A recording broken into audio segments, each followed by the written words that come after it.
The girl anxiously told Yuki that the boss was in front of them. At that moment, a huge orc with a club, accompanied by his retinue, burst into the room. One of the warriors loudly exclaimed that they had arrived. Yuki, noticing this, noted with interest that the monster was hiding under Tokyo, and thought how curious it was. The young man walked along the road, confidently stepping on the ground and carrying a sports bag. He approached the house, saying that he was back. Looking around, he noted that he had finally arrived. At the gate, he was met by a girl named Haru, standing in the shadows. The girl, noticing the young man's return, responded with surprise and, recognizing him, calmly wished him back. She had a hammer in her hand. She was just doing some repairs. The young man asked with interest if she had decided to fix the door.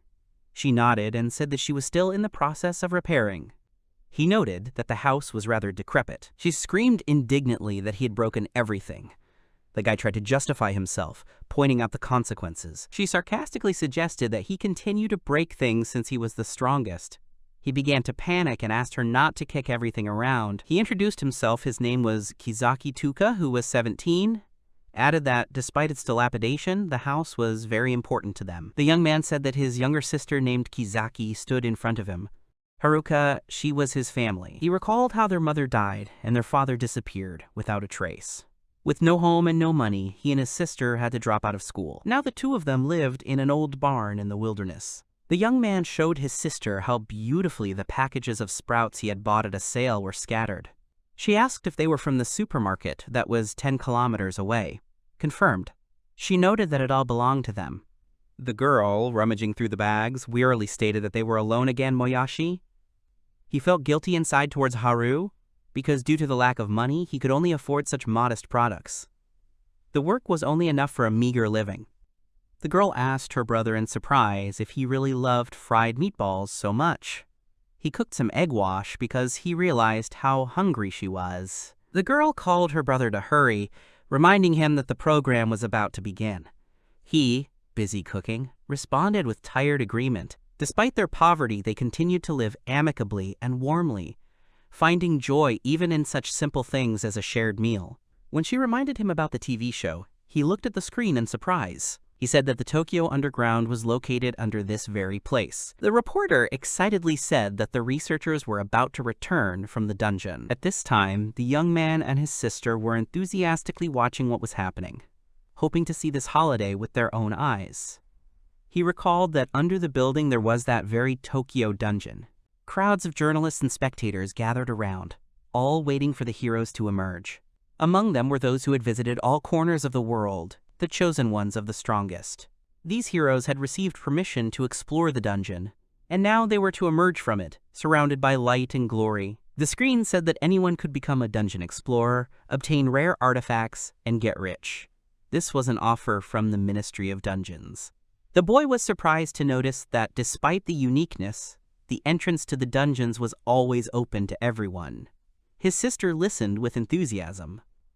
A year has passed since the disaster occurred on August 1st, when numerous caves opened all over the world. They began to be called dungeons. Researchers in different countries have discovered many facts, and the mysterious creatures living there began to be called ima in the dungeons, but when attacking monsters physically, a special energy is generated. Later they were called monsters, and countries created the Ministry of Dungeons. The girl told her brother that she learned all this from a book. They watched the TV with excitement when the presenter announced that the gates were finally opening. The screen showed a group of fighters emerging from the dungeon. It was a command sent by the state. They returned safely. The team of researchers was surrounded by flashes of cameras and a crowd of journalists. The girl with the bow was surprised to notice that all these people were the press. The other participants felt uncomfortable. One of them admitted that he didn't like it either. Yuki, the leader of them, confidently said that everyone should trust him.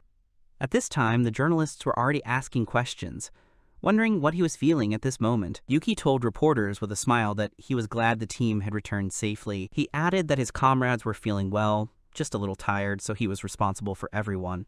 At this time, the brother and sister, watching the broadcast at home, joyfully shouted to each other, full of delight at what they saw. The brother happily announced that dinner was ready and invited his sister to the table. She cried out in delight. They were happy because they were having fun together. But a doubt arose in his mind. The dungeon was considered dangerous, and he began to wonder, was it really like that? After all, the feeling of security could have been false. The girl excitedly admitted that she couldn't help but tell her story about the dungeon. They were in a room where the entrance to the dungeon, closed with a metal grate, was located right under the house. The guy repeated in surprise that this entrance was really right in their house. The boy thought about how unexpectedly the entrance to the dungeon appeared right in their house. Who could have predicted it? He remembered how over time, this place became a real space for adventures for him and Haru. The girl enthusiastically called him to go faster, and he, smiling, agreed and followed her. Haru excitedly urged her brother to head to the 12th floor of the dungeon. He smiled and encouraged her, and the two of them rushed forward, full of energy and determination to explore new depths. During the interview, the journalists asked to briefly describe the creatures they had to face, and asked if the emo were strong. One of the participants answered that in the dungeons, monsters are divided into classes and become stronger with each level. He began the story from the first level, where the simplest enemies, slimes, were waiting for them. The boy noted that if there was only one slime, it was not a threat, but in large numbers they could be dangerous. The girl agreed, saying that there were indeed too many of them. He asked Haru to prepare before the hunt began, and she confidently replied that she was already set on winning. Then he rushed forward with a battle cry, beginning the attack. The young man, picking up speed, rushed forward, attacking the slimes with powerful determination. His movements were fast and precise. The marks of blows and splashes of destroyed enemies filled the entire space. In the distance, Haru followed him, keeping up the pressure. He stood in a fighting stance, wondering if he was the only one who needed to prepare. At that moment, Haru was already running forward, loudly calling out to him and urging him to hurry. He watched her determination, slightly surprised. Moving to the second level of the dungeon, the brother and sister encountered stronger slimes. With each step, the monsters became more dangerous. On the third level, they had to survive many fierce battles. The enemies became not only stronger, but also much more aggressive.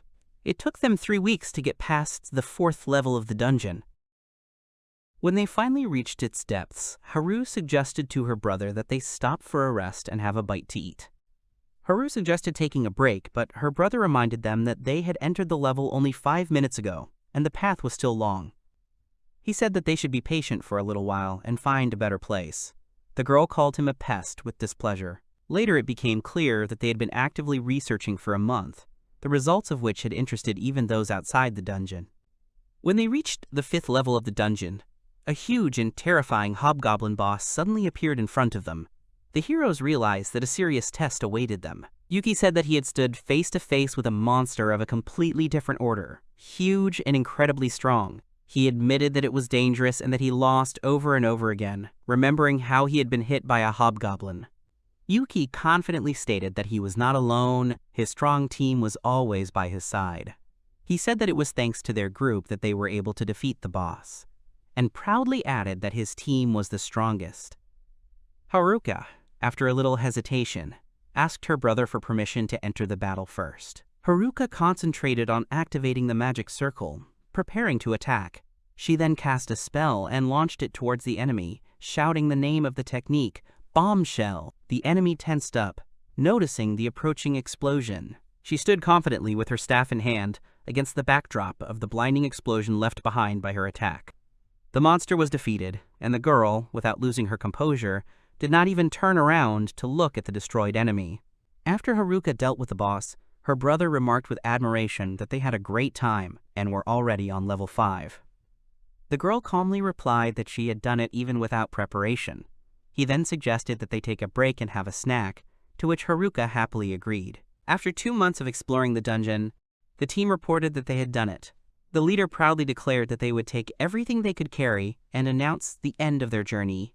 The news immediately spread throughout the country, and even journalists got some. He recalled that from that day on, they became the strongest explorers of the dungeons. The girl wondered why this place was so different from the dungeon in Tokyo. The story, he said, was about 2 poor brother and sister who became heroes. The young man recalled how it all began a few weeks ago, on the very day when he and his sister first went underground. Back then, they had no idea that they would become the strongest explorers. The guy said he was back, and his sister welcomed him back. She was surprised to see that he was running again. He said he needed to stay in shape, especially considering all the shopping and other errands they did. She makes a comment about how he might catch a cold if he keeps walking around like that. Then she asks if he's going to the bathroom. The hero takes a bath, discussing how it would be nice to wash before going to bed. The footage emphasizes the domestic and calm atmosphere. He mentions that despite the relaxed atmosphere at home, they do not walk around in their underwear all the time. The protagonist recalled how they lived in a small house without separate rooms, slept next to each other, and put things wherever they could. The barn saved them from the heat in the summer and from the cold in the winter. The girl with the pillow in her arms asked her brother to go to bed early. He agreed, turned off the light, and the room plunged into darkness. Lying next to him, she quietly called out to him, and he wished him good night. When he was already sleeping in his bed, a bright portal suddenly opened and he was suddenly sucked in. The guy jumped in the air, stunned by what was happening, not understanding what was happening. When he came to, he felt his head and looked around in surprise. It seemed he was not hurt. The girl asked him worriedly if he was okay, and he replied that he seemed to be. Around them was a mysterious, sparkling tunnel, stretching into the distance. Looking around, he asked in surprise if this was a dungeon. The girl nodded. Most likely, that's exactly it. He wondered how a passage to the dungeon could have appeared right here. At this time, she pulled him by the hand, hastily saying that it was not safe here, and they needed to go up quickly. Slime-like monster attacked them. The girl screamed in panic that it was approaching. The boy, reacting instantly, covered her with himself and screamed for her to be careful, preparing to defend himself from the attack. They looked at each other in alarm as the slime approached, quickly covering the path. The girl sharply shouted at her brother to get up, because the situation was becoming dangerous. He grabbed her, and they both ran towards the exit, trying to get away from the monster. When she got to the top, she asked if he was hurt. The guy said that everything was fine. They both caught their breath, watching the opening of the dungeon, hoping that the monsters would not be able to get out. He wondered out loud why the monster appeared here. The girl assumed that it was not a coincidence, and added that it was good that the monster was alone. She had a book about dungeons in her hands, and she looked thoughtful. The guy suggested reporting the dungeon to the police, but the girl objected in fear, saying they would be evicted immediately. He wondered what to do then, because he didn't want to wander around looking for a new place to live again. The girl suggested not to tell anyone about the dungeon, looking at her brother with hope. He flared up in response. This is not a toy, because such things are dangerous. But she insisted that this place was located next to another dungeon, and nothing bad would happen. He recalled that a year ago, when the dungeon appeared, people died. The guy seriously stated that he couldn't risk his only sister because of this dungeon. The girl looked down and apologized regretfully. There was a pause. To change the subject, he suddenly reminded her that there would be an egg sale tomorrow, and urged her to go to bed quickly. He thought that his sister knew they had almost no money, and yet she was talking about cooking monster meat and searching for information. She was clutching a book tightly, lost in thought. His brother wondered what she was even thinking about. He admitted that saving was a good thing, but he still couldn't understand her logic. She looked at him seriously and promised that she understood that if it became dangerous, they would leave immediately. He repeated that in that case, they would leave this place immediately. The girl nodded and he asked her to promise. She agreed without hesitation. They carefully descended the stairs, deciding to explore the first level of the dungeon. He thought that it was unlikely to be dangerous here. Perhaps he wouldn't even have to fight. But despite his calm appearance, the guy understood that a dungeon was still a dungeon, and anything could happen here. When they went deeper into the dungeon, the walls covered with bright hieroglyphs suddenly flashed in front of them. The guy froze. A stream of unfamiliar information rushed through his head. He did not understand what was happening, and only thought in shock what kind of stream had suddenly overwhelmed him. He asked worriedly if Haru was okay, but she suddenly froze with a blank look, not answering. He called her again, louder this time, feeling anxious.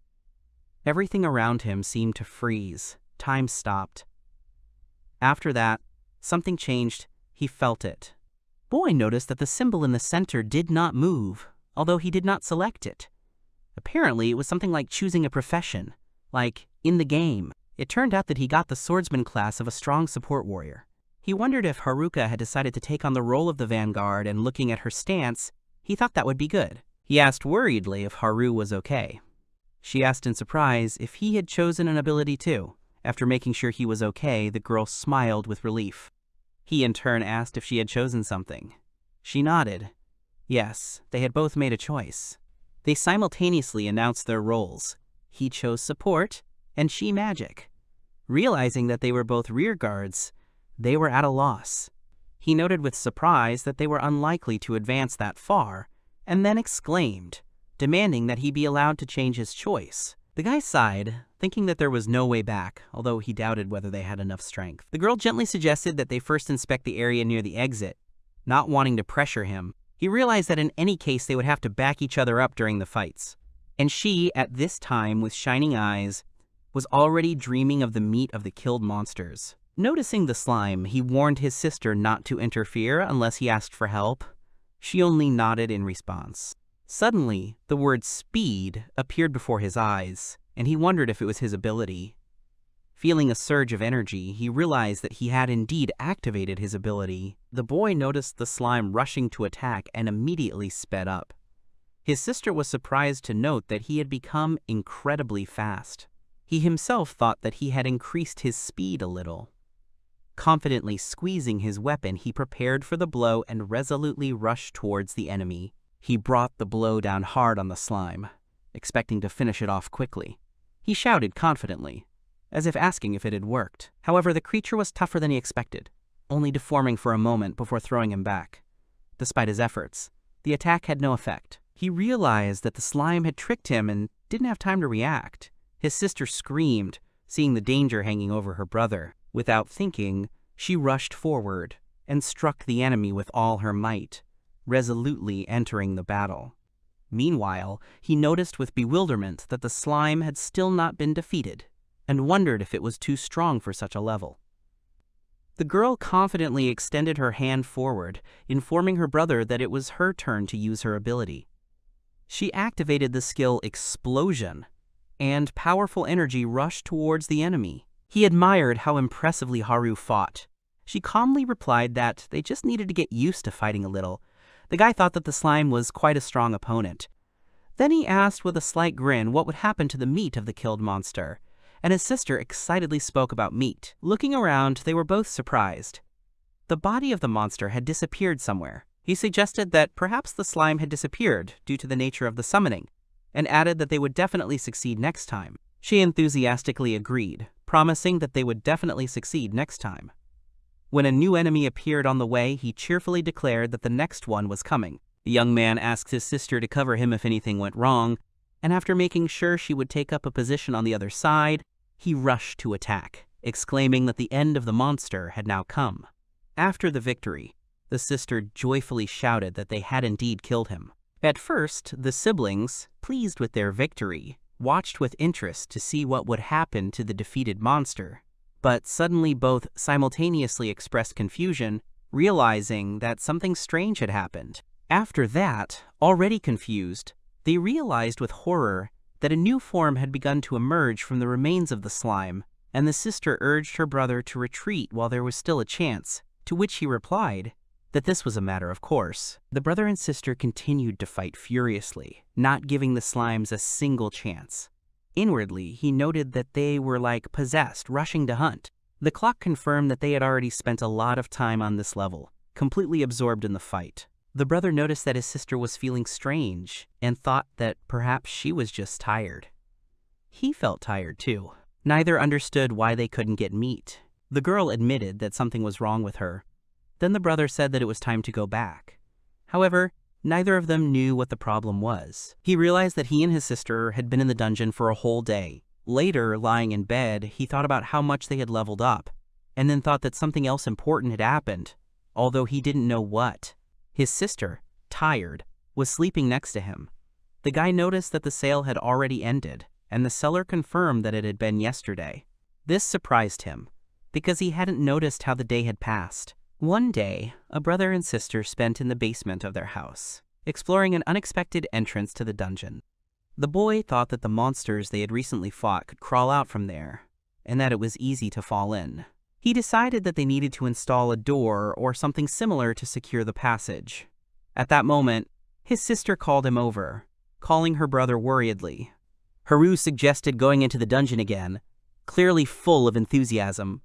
Brother noted to himself that she was a real fan of dungeon exploration. She said that next time she wanted to be in the vanguard. The brother reminded her that this was not a game and wondered what to do.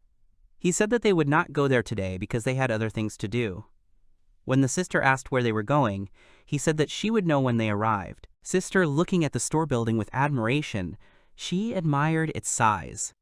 She said that they definitely needed a door to the dungeon, and that this was where they would buy it. Her brother was surprised and thought that she was saying strange things.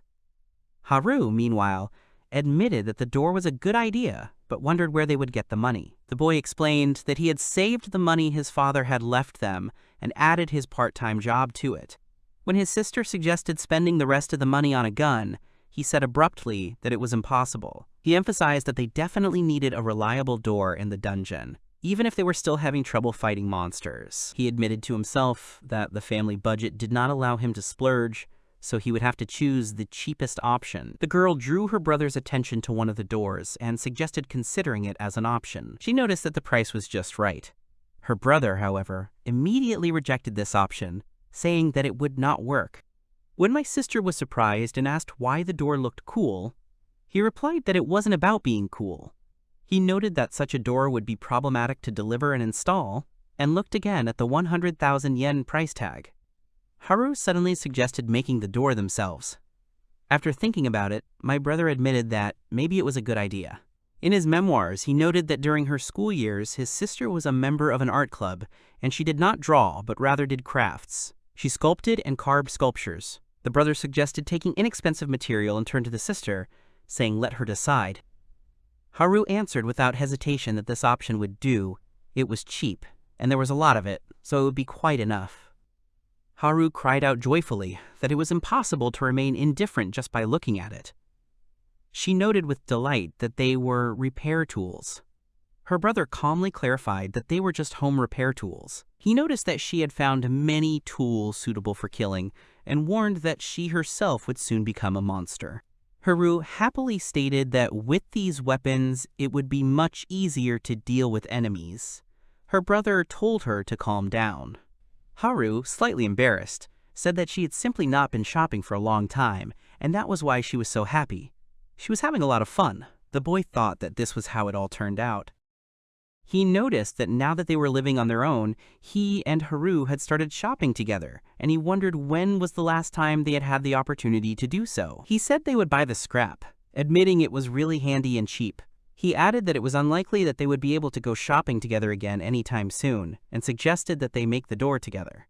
Upon hearing this, his sister asked in surprise if he was really going to buy it. The sister joyfully shouted that she would choose something and her brother would buy it. She pointed to the garden tools, saying that there were many interesting things there. The brother agreed with a smile, allowing her to take both, although he was a little surprised by her choice. Haru kept adding more and more items to the cart, explaining that this was needed and that would come in handy.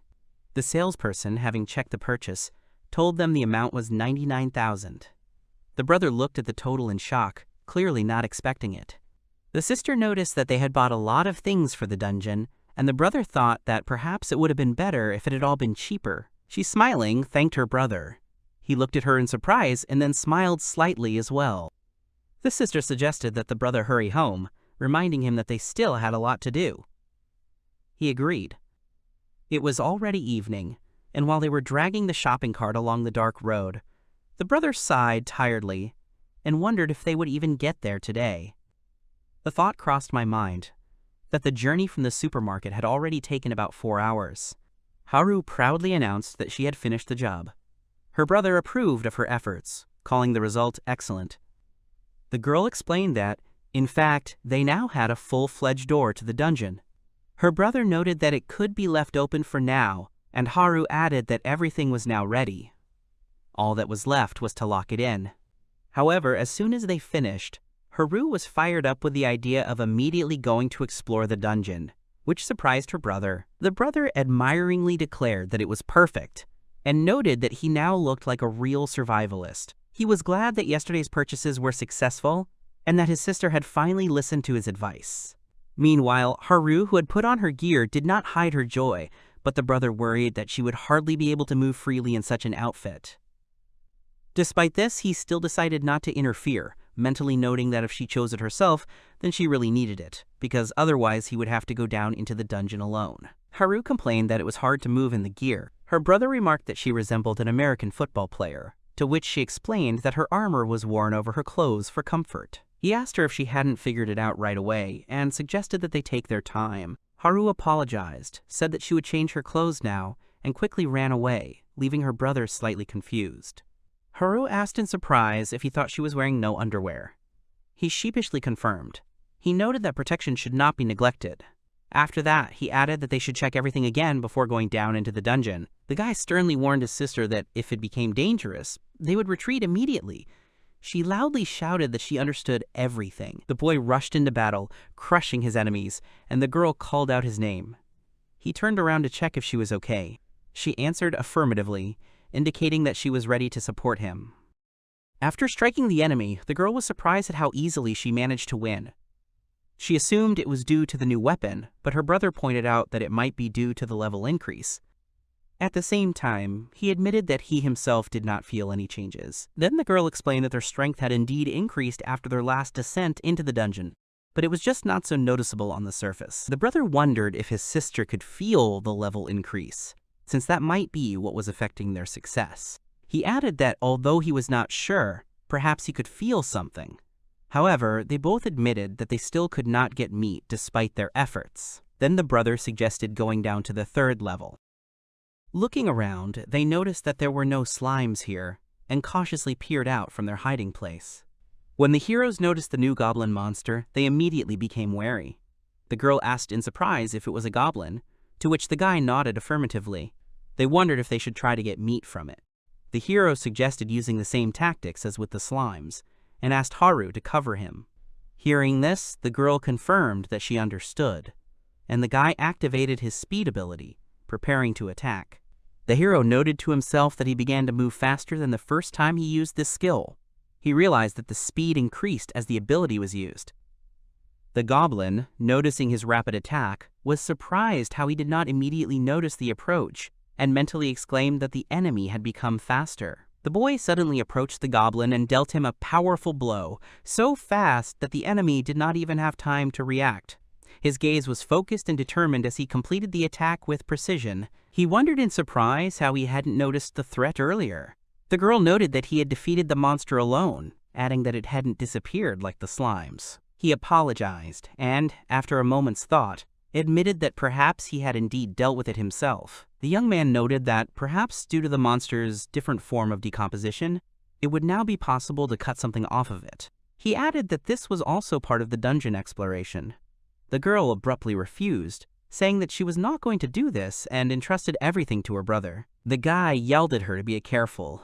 When he noticed that the attack had not finished off the enemy, he rushed forward in concern. The girl, watching what was happening, exclaimed his name, and one of the characters wondered if she needed help, but then answered himself that most likely she did not. The hero realized that he would not be able to lift the hoe, it was too far away. He quickly realized that using his hands would be much faster, and the next moment he struck the enemy directly. He raised the hoe, breathing heavily, and looked around. He realized with surprise that he had managed to do it himself. The girl worriedly asked if the monster was really dead now. Running up to her brother, she noticed blood on him and worriedly asked if he was okay. The guy, waving her off, said that everything was fine and they could go on.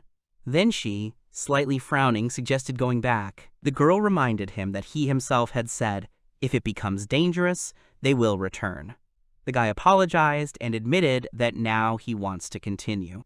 After all, he understood something important. His level increased. He noted that he felt it while fighting and was surprised by the changes that had occurred. His skills had become better, his counterattacks had accelerated, he had become calmer. He had not felt such strength in himself before. Hiro said that they continue to move forward, adding that it becomes much more interesting further on, especially when you go deeper and deeper. They went down to the 4th floor of the dungeon.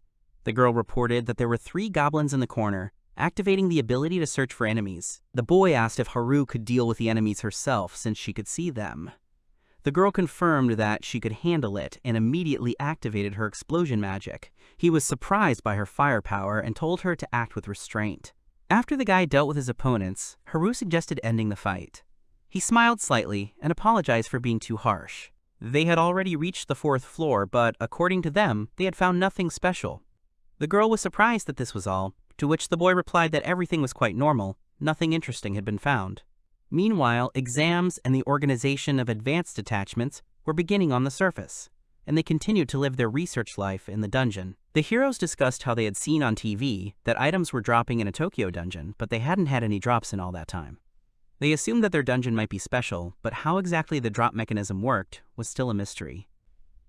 At the same time as the level increased, they began to feel for the first time how they were gaining various abilities such as enemy search, firepower increase, and 2 swords. Then they decided to continue their journey and head to the 5th floor. They approached the massive doors leading to the 5th floor of the dungeon. The hero reflected on how he was beginning to enjoy the dungeon more, not so much from the items that dropped, but from the process of exploration itself. He felt that it had become more than just entertainment for him. The girl noticed that this was probably the boss's room. The guy was wary, but tried to joke that the door did not necessarily mean a boss, although he himself understood that in RPGs such doors often lead to a dangerous enemy. Then he suggested if the situation seemed dangerous, he would go in the vanguard, and she would cover the rear. The girl nodded, and they decided to act according to the situation. If it became too dangerous, they would retreat. As soon as they opened the massive door, a terrifying enemy, a huge goblin, appeared before them.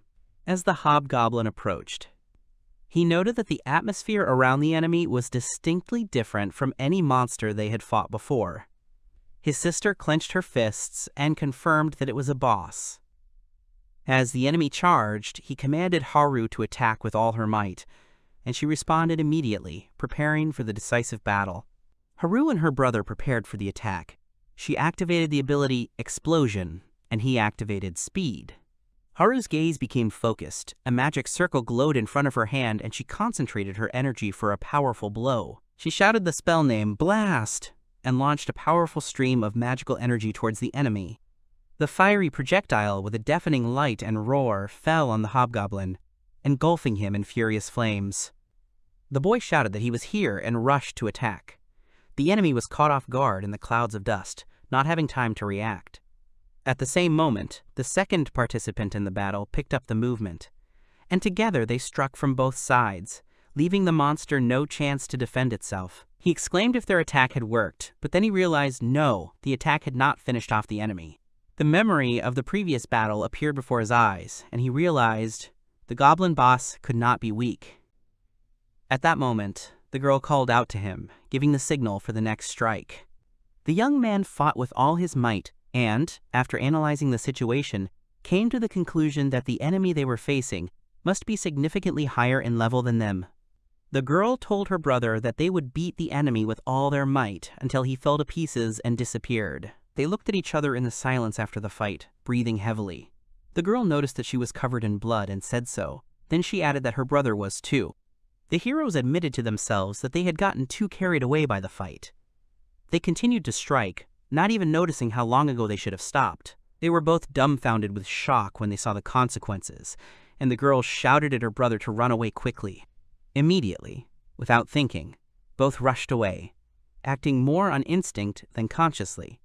Later they realized that no one was angry with them, and no one reproached them. The boys didn't even bother to check what they got after the fight. The guy complained that he wasn't feeling well, and his sister tried to cheer him up, telling him to be patient a little longer. Later, they learned that among the dropped items was an extremely rare and valuable thing that only appears once. The guy smiled and said that the bath was ready, and suggested that Haru go wash up. He joked that they were pretty drenched in blood. The girl, hesitating a little, replied that she would go later.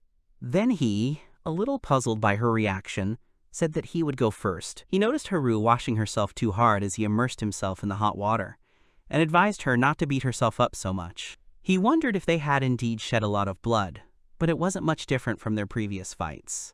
He mentally decided that Haru would probably come to her senses after eating. Haru entered the bathroom and, seeing her brother, said in surprise that he was already there. The boy, visibly embarrassed, remembered that he seemed to have said that he would go first, and wondered why she came after him. The boy thought that even though they were not old enough to take a bath separately, Haru did not usually behave like that and was about to leave. But the girl suddenly asked him to stay, saying that if we take a bath together, we will cut down on expenses.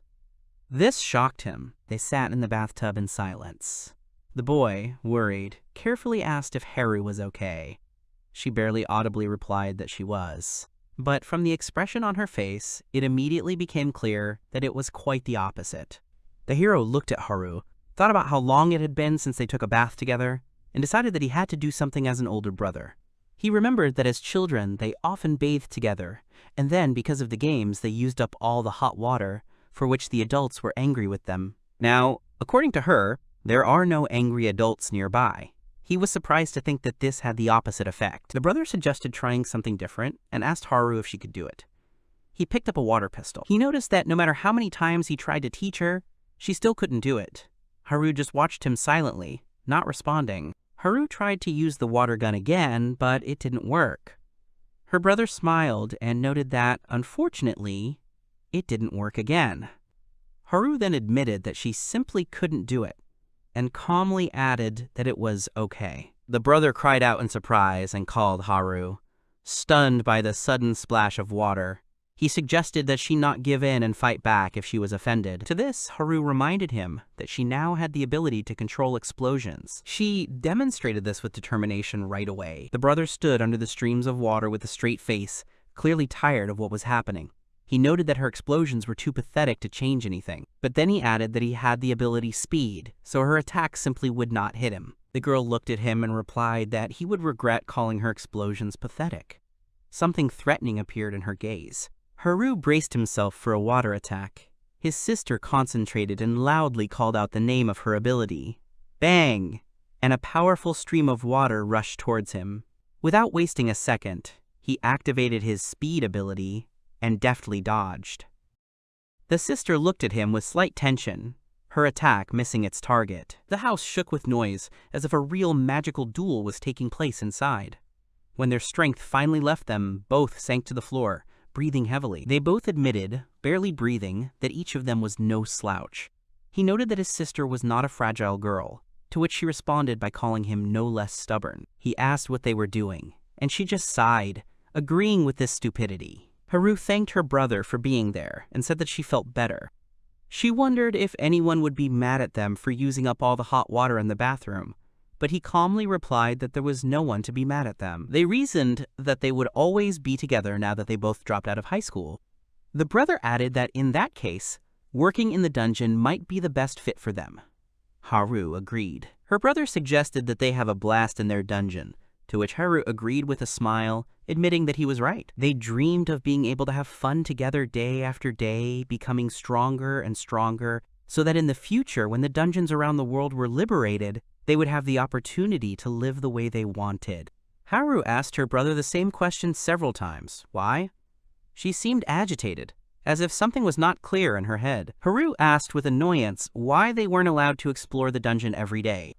Her brother noticed that she was getting too tense and reminded her that today was the first time they had gone into the dungeon again in 2 days. He admitted in his mind that it was all because of their family problems.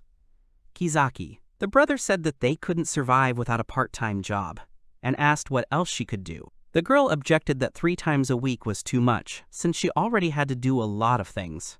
He suggested that she get a part-time job herself, to which she briefly replied that she couldn't. He noted in his mind that although he didn't have to pay rent thanks to the brownie's mercy, he still had to pay for food. Haru seriously explained to her brother that she was too busy. She needed to recuperate, gather information, watch TV, sleep after lunch, repair weapons, and of course, pursue a hobby.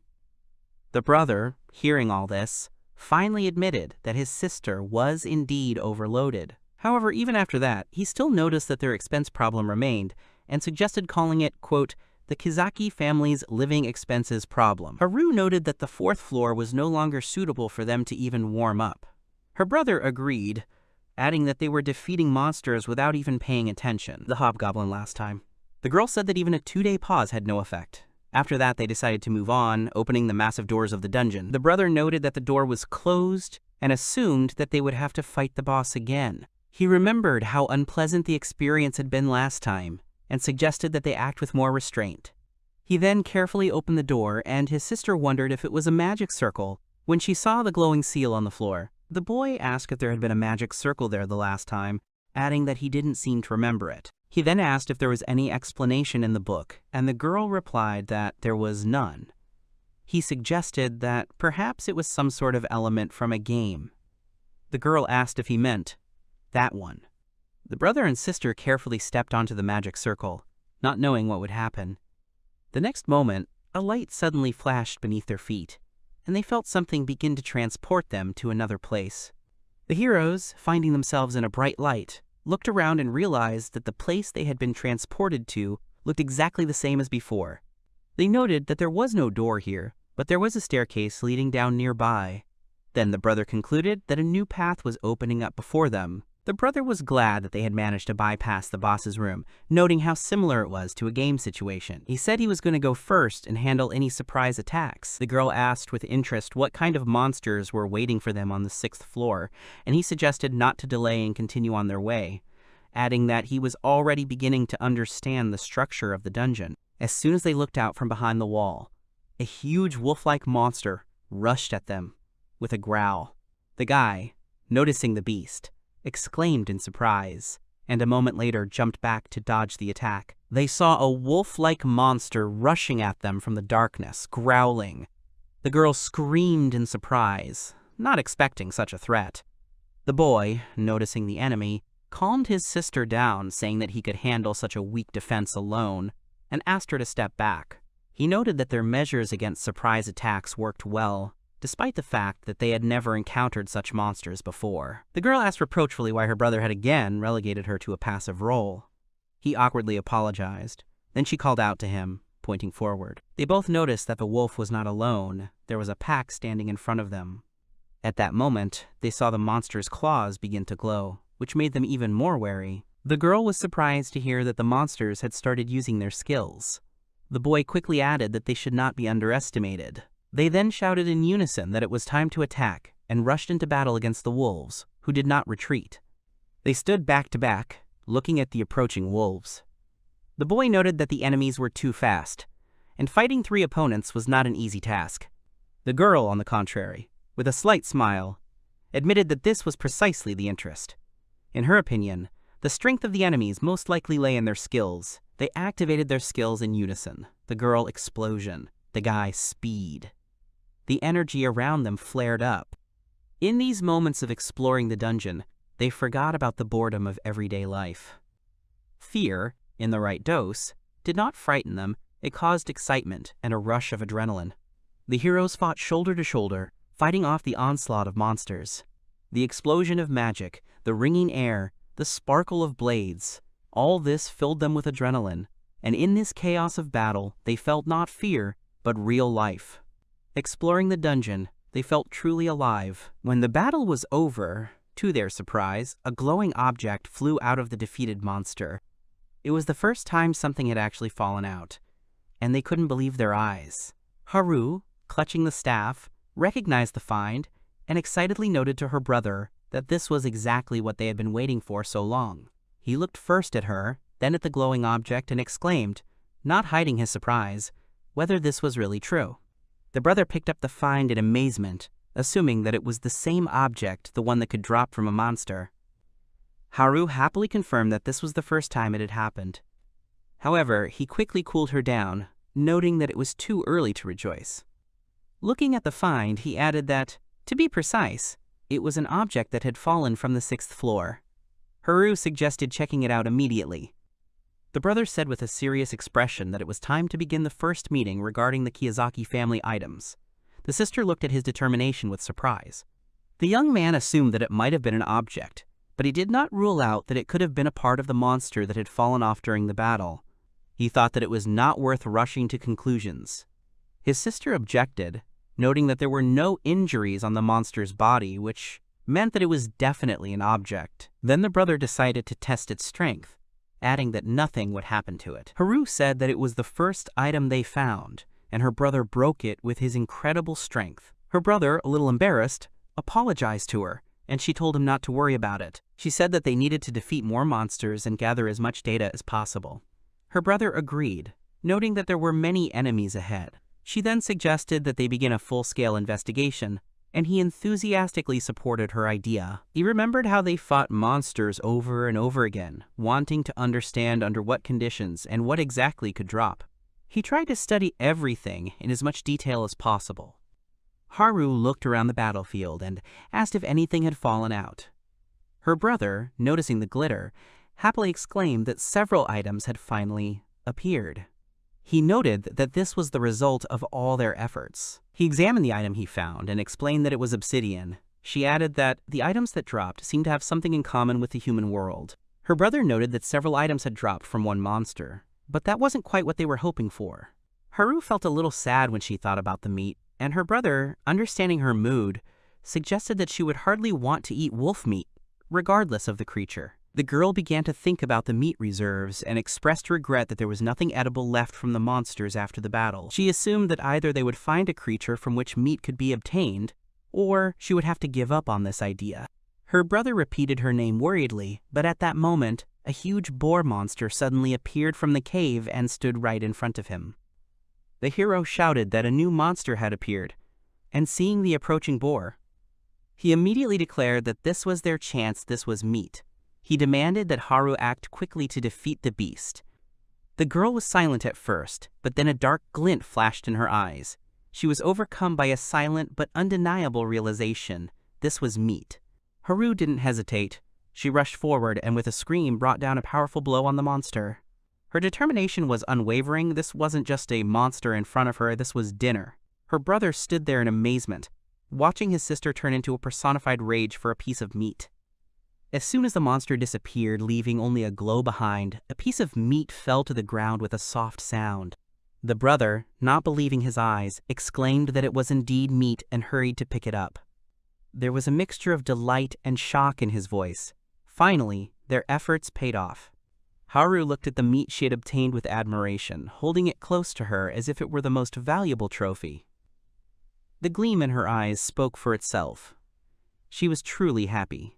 Her brother tried to bring her back to reality in a panic, but the girl resolutely declared that there was no time to waste, and that they would definitely track down all the monsters for a new portion of meat. It was on that day that the merciless boar hunt began.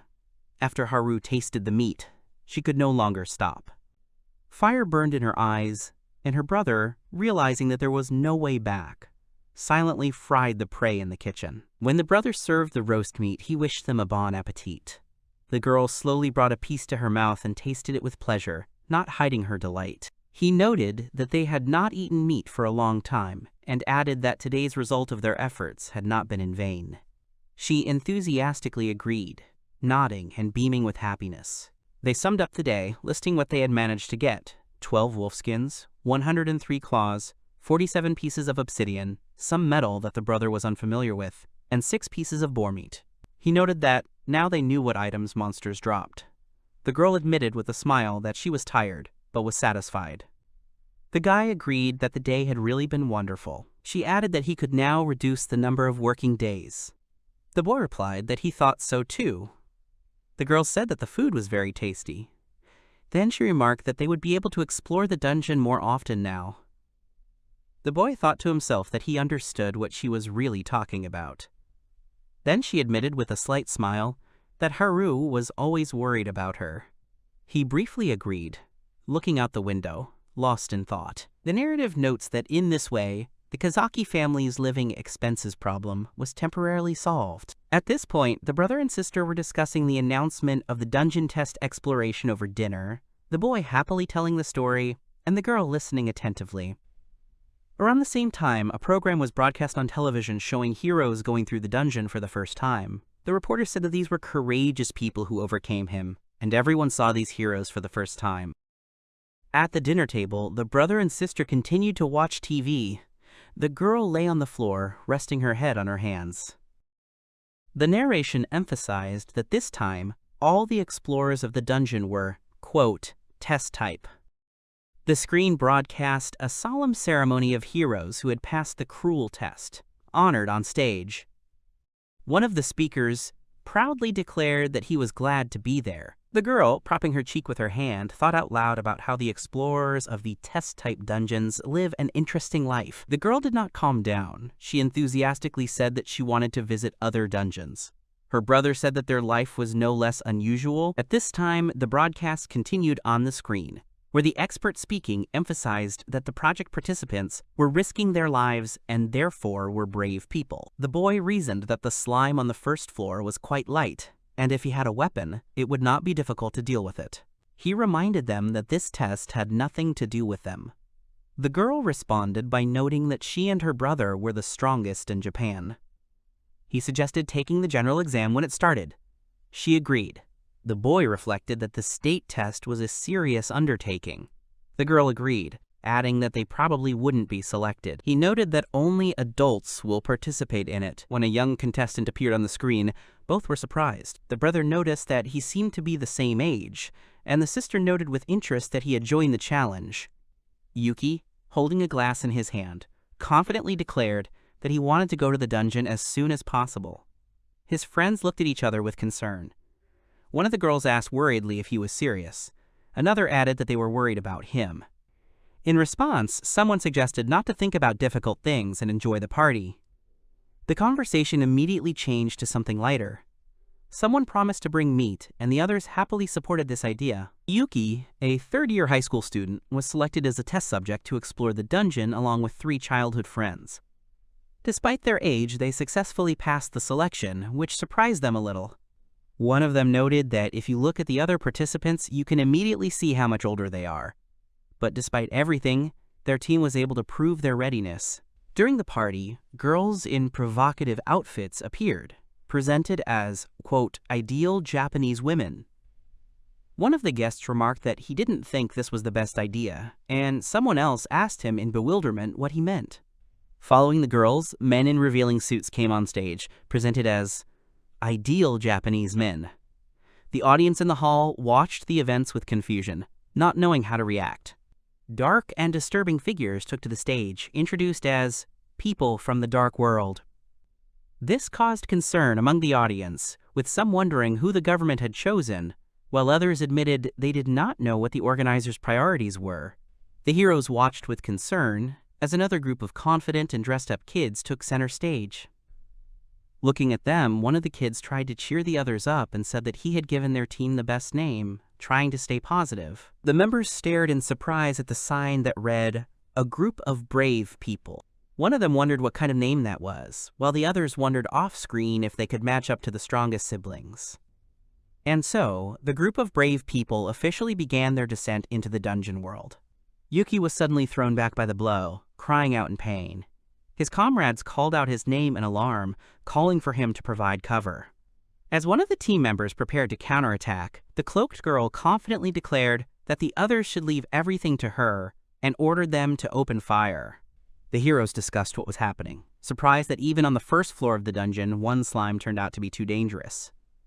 One of them admitted that he did not expect how hard the researchers' work would be, while the other added that everything turned out to be worse than he thought. At that moment, the slime suddenly returned, causing the girls to panic, one of whom was almost resigned to defeat, while the other exclaimed Yuki's name. A slime emerged from the depths, preparing to attack, but suddenly a dagger was thrown at it.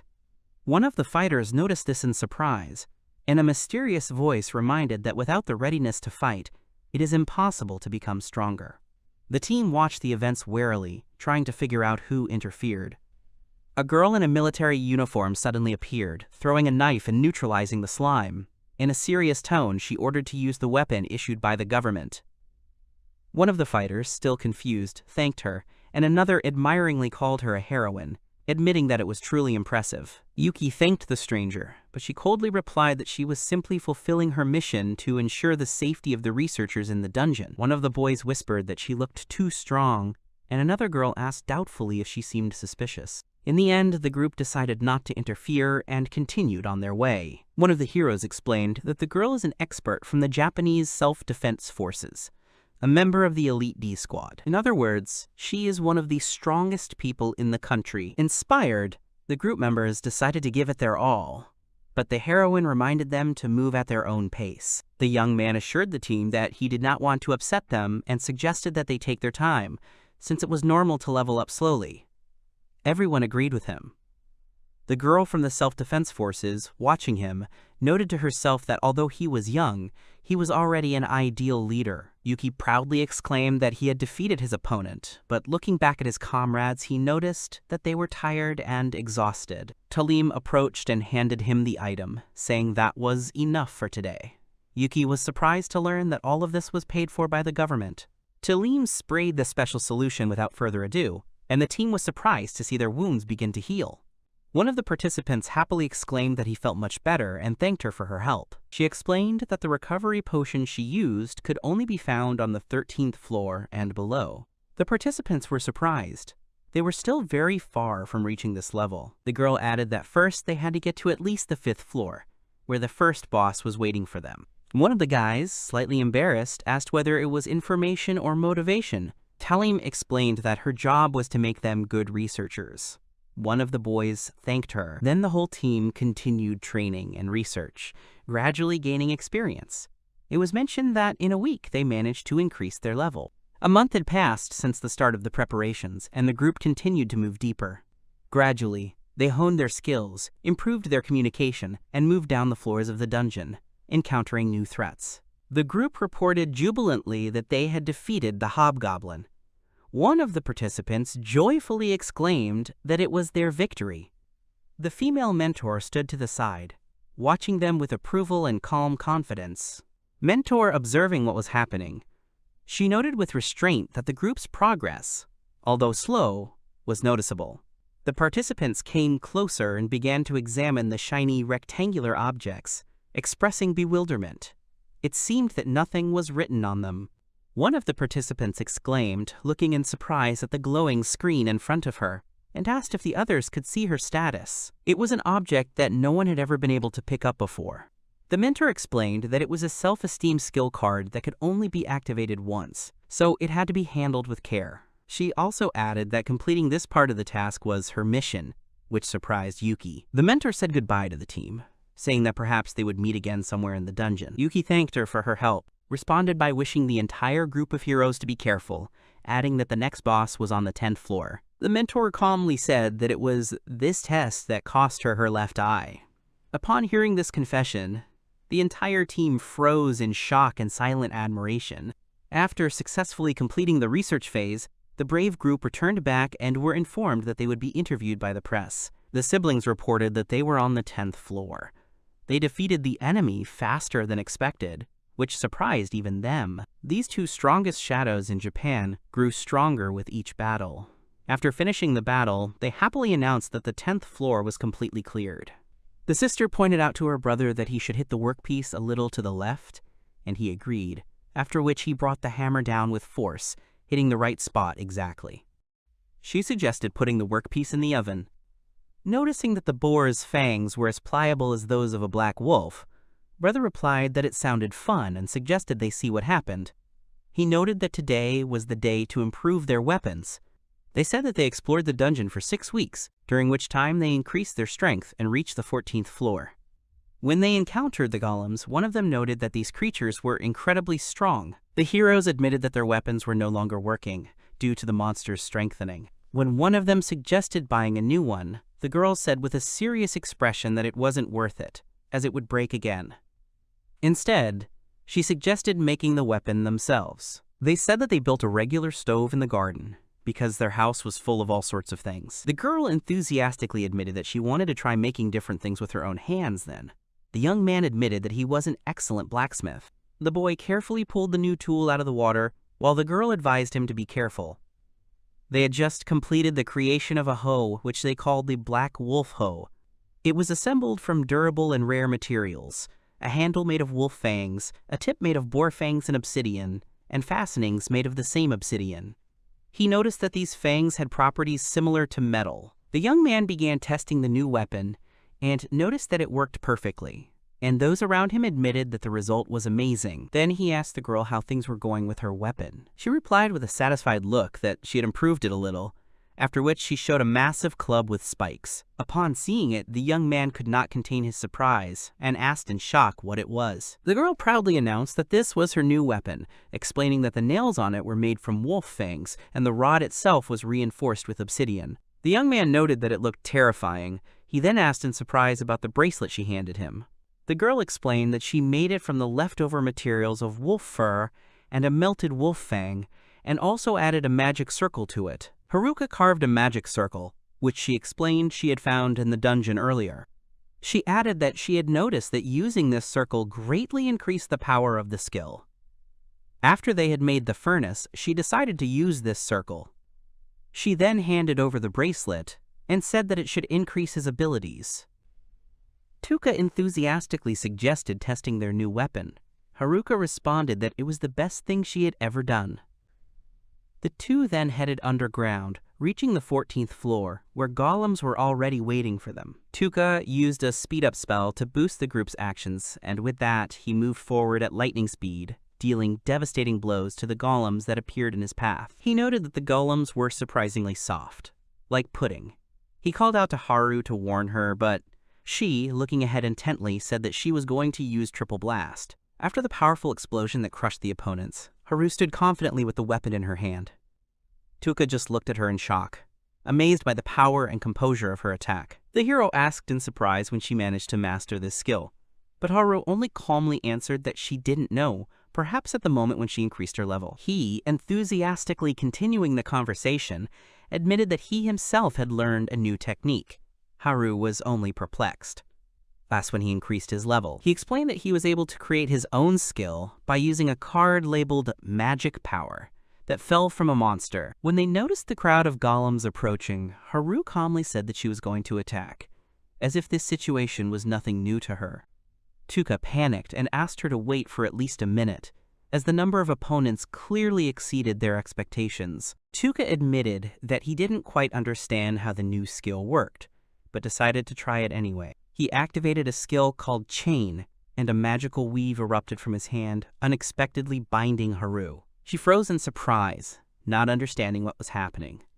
Yuki clarified whether this was really her new skill, and asked her to use her ability. Haru nodded silently and said without hesitation, "Explosion." The golems were confused as to what strange glowing chains were restricting their movement. One of them muttered that it looked like chains of light. He watching what was happening. I barely had time to realize that it was a successive explosion, one after another. Tuka and Haruka walked down the empty corridor, looking at the results of the battle. He said it was pretty fast, and noted that the new skill was amazing since all the monsters were destroyed. Haruka agreed, adding that if anyone survived, it was a miracle. The explosion they caused spread throughout the dungeon. Now, they said, it was time to collect all the dropped items. At the same time, on the 14th floor of the Tokyo dungeon, a girl with short hair was fighting stone golems. With a furious cry, she attacked her opponents using a technique called gusts of wind, dispersing their blows with force and speed. One of the soldiers reported to the captain that this was the last enemy. The captain confirmed and watched as her subordinate used the skill Power Strike to finish off the golem. Having completed clearing the floor, the squad, consisting of the strongest dungeon explorers in Japan, prepared to move on to the 15th floor, one step ahead of the siblings. The squad reached the 15th floor. The captain checked the status and noted that all team members were now level 5 or higher. The lieutenant expressed doubt that the boss on the 10th floor was the last serious opponent. He suggested that the real tests were yet to come. However, for now they decided to take a breather. When the soldier admitted with a guilty expression that his mana had not yet recovered and apologized for what had happened, the girl from their team calmly replied that the injury was her own fault. She added that she was fine. One of her comrades noted that such mistakes should not be repeated, and another summed up that despite the incident, everything went well. The captain reminded the crew that the dungeon would soon be open to the public, which meant they would have to sacrifice a lot. He stressed that Detachment D should take the lead role in gathering information. All 3 fighters simultaneously confirmed their readiness. Then one of them, turning to the girl, asked how her test went, and she, slightly surprised by the question, answered that everything was fine. The lieutenant called Yuki cute with a smile and offered to introduce them next time. The girl responded by noting that she didn't remember him like that. She said that sooner or later they would meet again in the dungeon. The captain abruptly ended the conversation, promising to discuss it later. The commander declared that the time had come to challenge the boss of the 15th floor, which humanity had never encountered before. He emphasized that their unit was playing a crucial role in collecting information that would help future generations. One of the fighters expressed confidence that the unit would cope. The others confirmed their readiness, and at that moment the door in front of them began to slowly open. When the door swung open, a massive silhouette appeared in front of the fighters. It was Minotaur, a formidable monster with bull horns. Minotaur roared and charged forward, swinging his axe.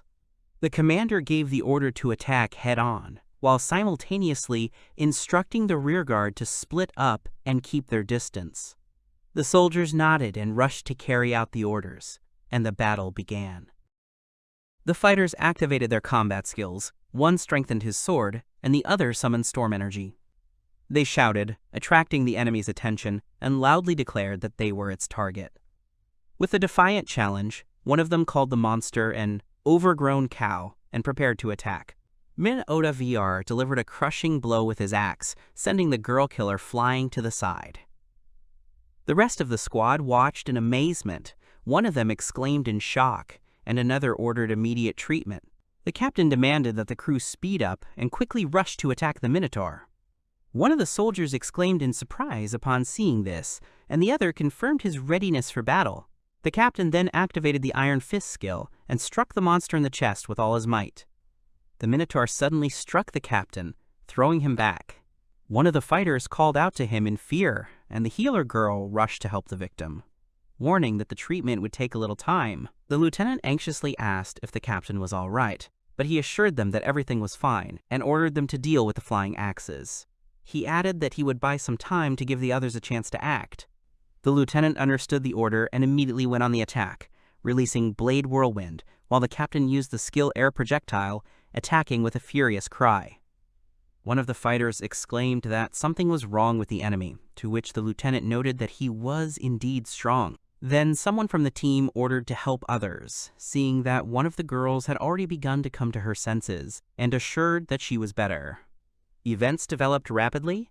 One of the fighters was puzzled why the monster changed the direction of attack, and did not attack him as expected. The lieutenant anxiously tried to understand what was happening, convinced that everything had not gone according to plan, and demanded instructions from the captain. The soldiers called for their commander in panic, fearing that if things continued in the same spirit, the outcome of the battle could be catastrophic. While the news was suddenly interrupted, the girl asked in surprise what had happened. At the table they discussed the depth of the dungeon. The guy suggested that there could be about 60 floors. The girl with a carefree smile said that they still had a long way to go. She happily declared that tomorrow they would go to the 15th floor, not suspecting that it was there that the monster that defeated the strongest fighters in Japan was waiting for them. The girl, standing at the exit of the building, said goodbye to the blue sky, saying that now a dark, damp cave awaits them. The guy, noticing her mood, noted that she was in a great mood. She waved her hand cheerfully, and he thought that today was a really beautiful day. She happily agreed. It was said that recently the D Squad, which was considered the strongest in Japan, suffered a setback. It was on the 15th floor that this clash occurred. It was said that the brother and sister challenged the boss because they knew that there were boss rooms on every 5th floor. The girl confirmed with satisfaction that everything was as she expected. The guy responded by suggesting that they check their equipment before the fight. The girl asked him in surprise why he was so worried, since this was not the first battle with the boss. The guy admitted that he was just nervous, since they had another serious fight ahead of them. She calmly replied that everything was fine. And the girl herself, with a kind smile, promised that she would help with her magic if someone was in trouble. The guy explained that they were going to fight the boss and asked to try not to get hurt. The girl clearly confirmed this and gave the order. He was surprised why the magician needed a bat, but his sister enthusiastically called her a cool magician. When the menacing Minotaur suddenly appeared in front of them, the brother exclaimed in surprise. The girl calmly noted that it seemed that this monster was the boss of the 15th floor. The girl reminded him that the first blow was the most important, and asked her brother to cover her if she was in danger. He confirmed that he would provide an escape route. At this point, the Minotaur had already swung and launched the axe with such force that the air shook. The boy called out to Haru with alarm when he saw the explosion. He couldn't believe what was happening and froze with fear in his eyes. He was surprised to see that the exit was blocked. The girl assured him that everything was under control and suggested using magic to kill the monster. Minotaur repelled the attack fiercely. The girl exclaimed in amazement that the monster was smart. The boy, looking at him, said in amazement that he had repelled the magic. His sister, not hiding her anxiety, called her brother, to which he, a little confused, replied that everything was fine. The boy said that she would blind the enemy with fire, and he would attack at that time. The girl agreed and shouted that she understood everything. After activating the acceleration, he quickly rushed forward with a weapon in his hands, while she prepared support. The monster tried to strike with its club, but the boy dodged, using the momentum to get closer. He reacted with lightning speed, launching a series of attacks. The boy continued moving, jumping and attacking from different sides, not giving the enemy time to respond. The boy realized that the difference in strength between him and the monster was obvious. It was difficult to dodge two axes, and if even one hit the target, it was the end. He decided that his only chance was to blind the enemy and wait for help from Haru. At this time, the girl activated the magic skills enhancement and explosion. The boy rose into the air, activating the ability Chain. He told himself that he had to hit with one blow, aiming for the enemy's head. The next moment, he brought the attack down with great force, aiming to hit the target. He exclaimed that it was easy when he saw the enemy fall. The girl happily reported that they had succeeded, but at that moment, the monster they thought was defeated suddenly raised its hand, preparing to strike. The girl screamed, not believing what was happening because the enemy, according to her, blocked the attack. At this time, the guy fighting the monster was caught in an iron grip. He barely managed to say for it to let him go.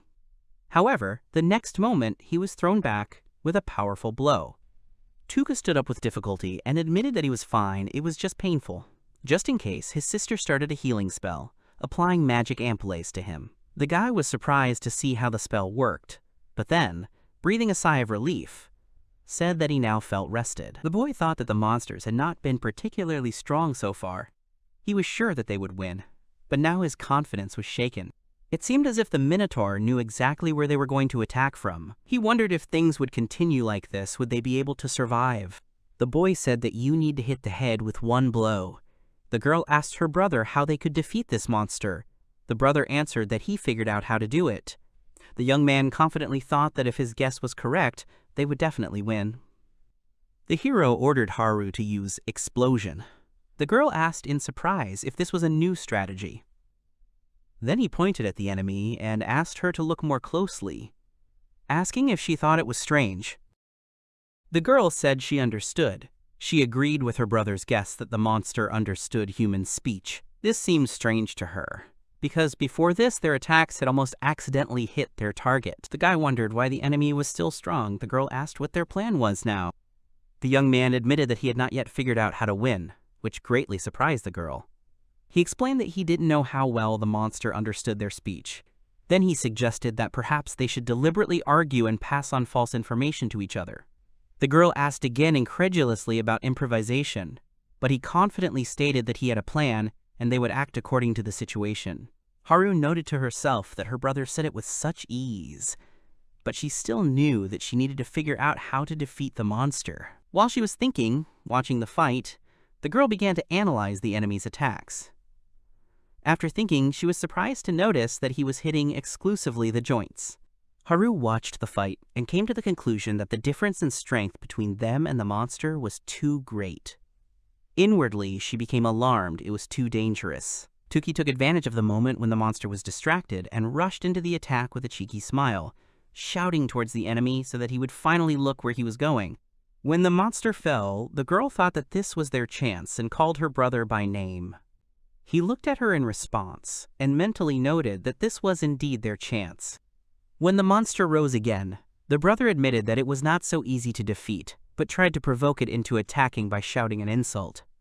The girl, without hesitation, declared that she would help him. The fight with the monster reached its peak. The brother and sister simultaneously came to the same thought. Despite the enemy's power, they would definitely win. They had no doubt that since they were brother and sister, they would be able to fight without saying a word, based on mutual understanding. The heroes looked at each other with confidence.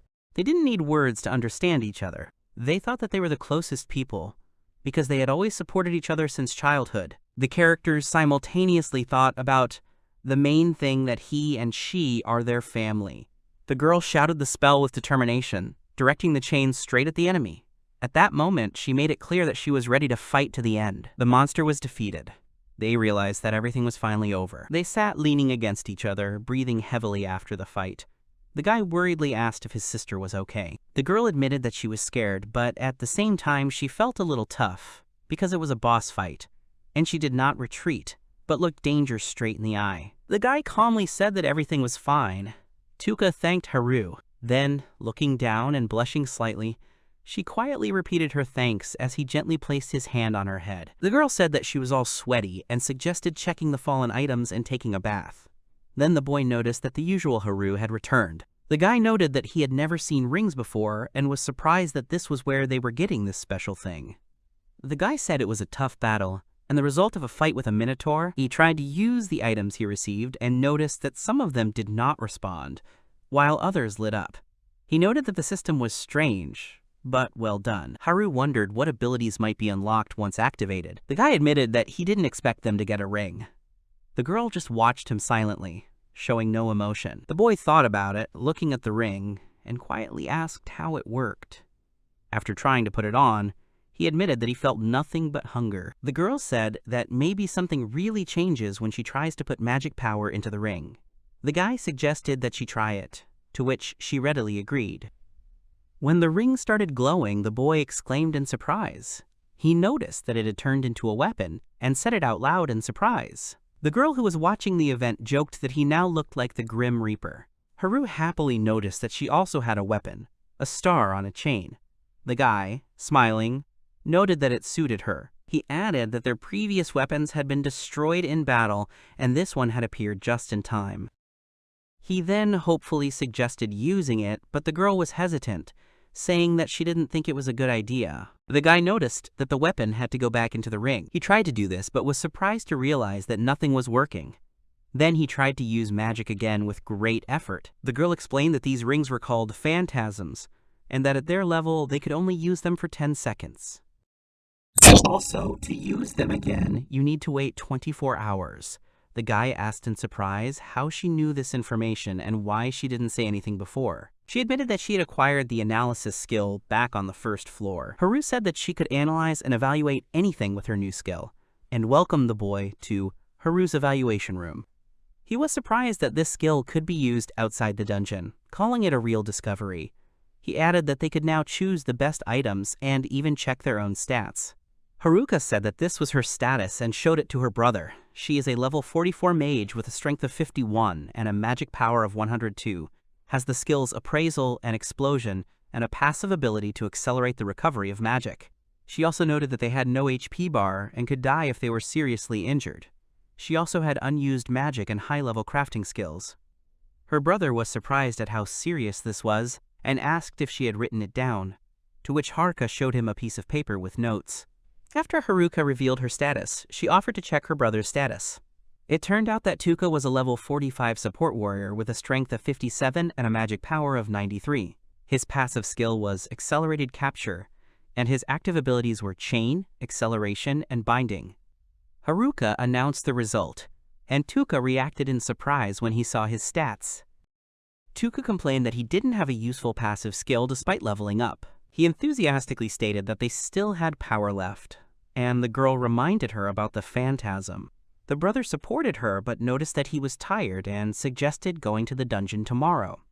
Having finished the conversation, he suggested going to eat. The next day, the brother and sister reached the 10th floor of the dungeon. A powerful wolf with a terrifying roar suddenly appeared in front of them. Haru noticed that she had only hit the enemy with magic once, and he had already fallen. The brother was surprised at how quickly it all happened, and suggested that they still be careful with weapons.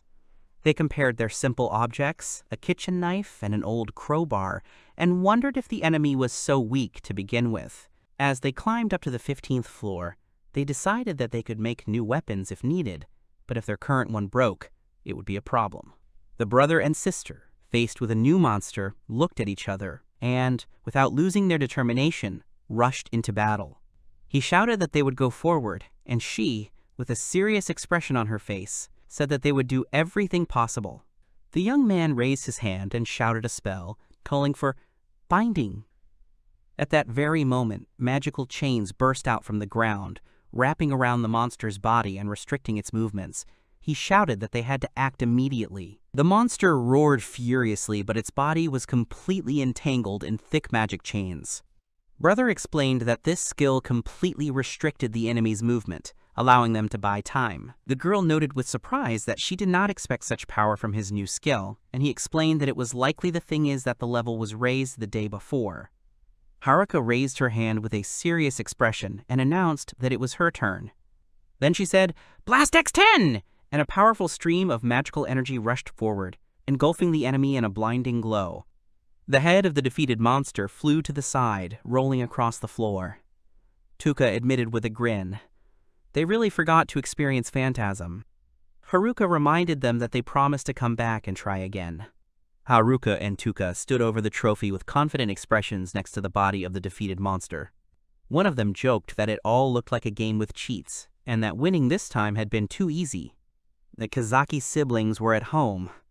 Unaware of how this event would affect their future, Haruka frowned and asked if he was going to go. The guy explained that he had already submitted the documents and was now just waiting for an answer. The girl, sitting at the table, reminded him that the number of places was limited. He easily confirmed that he had indeed submitted an application, and said this with such confidence, as if it were obvious. The boy explained that they would have to call back to the payphone. The girl exclaimed in surprise, not expecting that. Then he added that the application could be resubmitted even if someone could not participate in the test. They would still go to the dungeon. She just nodded and agreed with this. He said that Haruka's new weapon had been modified and made more durable, pointing out the reinforced grip. He added that their suits were now reinforced, and Haru explained that the new combat suits were easy to move in. Downstairs, they decided to hurry, and in his mind he remembered that in the previous analysis, Haru had found 2 additional skills in him: synthesis and crafting. Haruka explained that the crafting and synthesis skills could be used to improve things. One allowed metal to be processed, the other to transfer properties. Together they created an item and were happy with their success. The boy declared that he would now be invincible, but Haruka coldly remarked that he was annoying. Haruka and her brother teleport, feeling a long movement. The girl notices that there is a smell of trees, a wind blowing and a light visible ahead. It seems that they are close to the exit. The heroes emerge into an unexpectedly spacious and open area. Haruka exclaims in surprise that it is an open space, not expecting to see nature after a long journey through the dungeon. They find themselves on the 16th floor of a dungeon that looks like a real forest. Despite the realistic scenery, one of them notices that the ceiling is still strange, hinting that it is an illusion or an artificially created environment. Haru and her brother notice that the ceiling is glowing, which turns out to be caused by stones emitting light. Her brother asks Haru to analyze them, but she fails. She feels awkward, but he supports her. Amidst the unusual silence, Haru and her brother walk cautiously through the forest. The girl notices that perhaps monsters are hiding nearby. The brother assumes that the monsters have not yet appeared because of the open space. But at that very moment, someone's hand appears in the bushes. Someone is still hiding nearby. A large monster with a terrifying face appears from the bushes. The brother and sister, hiding behind the trees, notice it and note that they finally encountered monsters again after a long time. The young man calmly notes that there is only one monster. However, the next second, 3 more of the same creatures emerge from the bushes. The heroes are shocked to see that there are more enemies than they expected. The boy noted that there were quite a few monsters and asked Haru what they should do. She just concentrated silently. Her gaze became serious. Then she raised her weapon and said that she was going to use explosion. Tuka, watching the powerful explosion, noted with slight confusion that Haru should have been a little calmer. The girl, without blinking an eye, coldly stated that there were only 4 small cockroaches in front of them. The boy complained that it had become quite hot and wondered where all the monsters had gone. The next moment, something flew out of the bushes, and both reacted with fear. He tensed up, preparing for a fight, but noticed that he was not sure of his victory. This was bad. The girl, at a loss and with a drop of sweat on her face, wondered what it was. They suddenly saw a huge winged beast flying in the sky. One of the heroes exclaimed that it was a flying dragon. The heroes hid behind a tree, watching the dragon fly by. The guy noticed with relief that the creature had not noticed them, but immediately added that it could be dangerous. The girl, with a naive expression, suggested that maybe the dragon was weak and tasty, which slightly confused her companion. He flared up, insisting that such a cave was unlikely to contain weak monsters. His sister, noticing his agitation, calmly asked him to calm down. Seeing the flying dragon, they came to the conclusion that it was most likely the boss of this cave. One of them exclaimed in surprise, not believing what was happening. They wondered what to do next. The guy noted that the, quote, law of bosses at every 5 levels no longer worked. Then the girl, after a little hesitation, told her brother that she had analyzed the dragon, which greatly surprised him. The heroes watched the flying dragon, hiding in the shelter. The guy was afraid that if the dragon noticed them, they would not survive, and in that case, he would immediately run away. The girl tried to calm him down, saying that he had speed. He admitted that there was no need to be overconfident, and reminded that they still had not solved the problem with the range of her skill. The girl suggested using her analysis skill in combination with his abilities chain and acceleration, calling it a strengthening strategy. The guy asked doubtfully if she was sure about it. She enthusiastically replied that she was absolutely delighted. One day at dinner, the boy suddenly started screaming. His sister worriedly asked what had happened, and he looked under the kitchen cupboard and explained that all the spices had been eaten by mice. After seeing for herself, the girl admitted that it was true. He said sadly that now he didn't even know what to cook. The boy asked Haru in surprise what she was doing, noticing her changing clothes. She calmly explained that she was going to the dungeon. To his bewilderment, she clarified that rock salt had fallen out during the monster attack last time, and now she wanted to try to get it. Haru was clutching her stomach when her brother realized she was just hungry. She explained that the store was closed, and the nearest open one was 2 mountains away. They then decided that they would have to hunt for food. They didn't know yet that golem rock salt was an extremely rare item, and their search for it failed again. They hid in the shadows of the trees and talked in whispers. Haru warned that if the dragon noticed him, he should run away immediately. He nodded okay. Then he asked if she was ready, and she firmly answered that yes, it was time to begin. The heroes activated their skills in unison. He shouted chain and strengthen, and she said analyze with concentration. When all the effects took effect, the girl gave the command to begin. A magical light flashed, illuminating the sky, and headed straight for the flying dragon. As soon as the light strike hit its target, the dragon flinched in midair. The boy exclaimed that Haru was a good boy, and she proudly confirmed that she had gotten it. However, the next moment, the creature turned around, its pupils narrowed, and its gaze fell directly on them. Off to the side, 2 frightened figures froze in shock at the sudden turn of events. As soon as Haru realized they had been spotted, she activated the acceleration. The boy commanded them to run away, and together they rushed through the forest. The girl asked in surprise why through the forest, but did not slow down. He explained that in the dense undergrowth it would be more difficult for the dragon to follow them. As they ran through the forest, a dragon suddenly fell from behind with a deafening roar. Haru exclaimed in shock, not believing that it had already caught up with them. The boy, openly panicking, asked again if this was really happening. When the dragon fell upon the forest, the boy shouted at Haru to run, but he stayed behind. The girl called out to her brother in a panic, reaching out her hand to him. Realizing that they could not escape, Haru activated the skill Chain and Bind, deciding to delay the enemy for at least a moment. When Haru's attempt to stop the dragon with Bind failed, the siblings ran as fast as they could. They were almost at the exit of the forest. Haru encouraged her brother, shouting that it was only a short distance away. But the dragon caught up with them, and with a thunderous roar it crashed right behind them. The brother and sister breathed heavily, looking at each other, hoping that the dragon would not be able to enter the passage. However, a moment later, their hopes were dashed, as the giant monster roared and broke through the rock, causing both of them to scream in horror.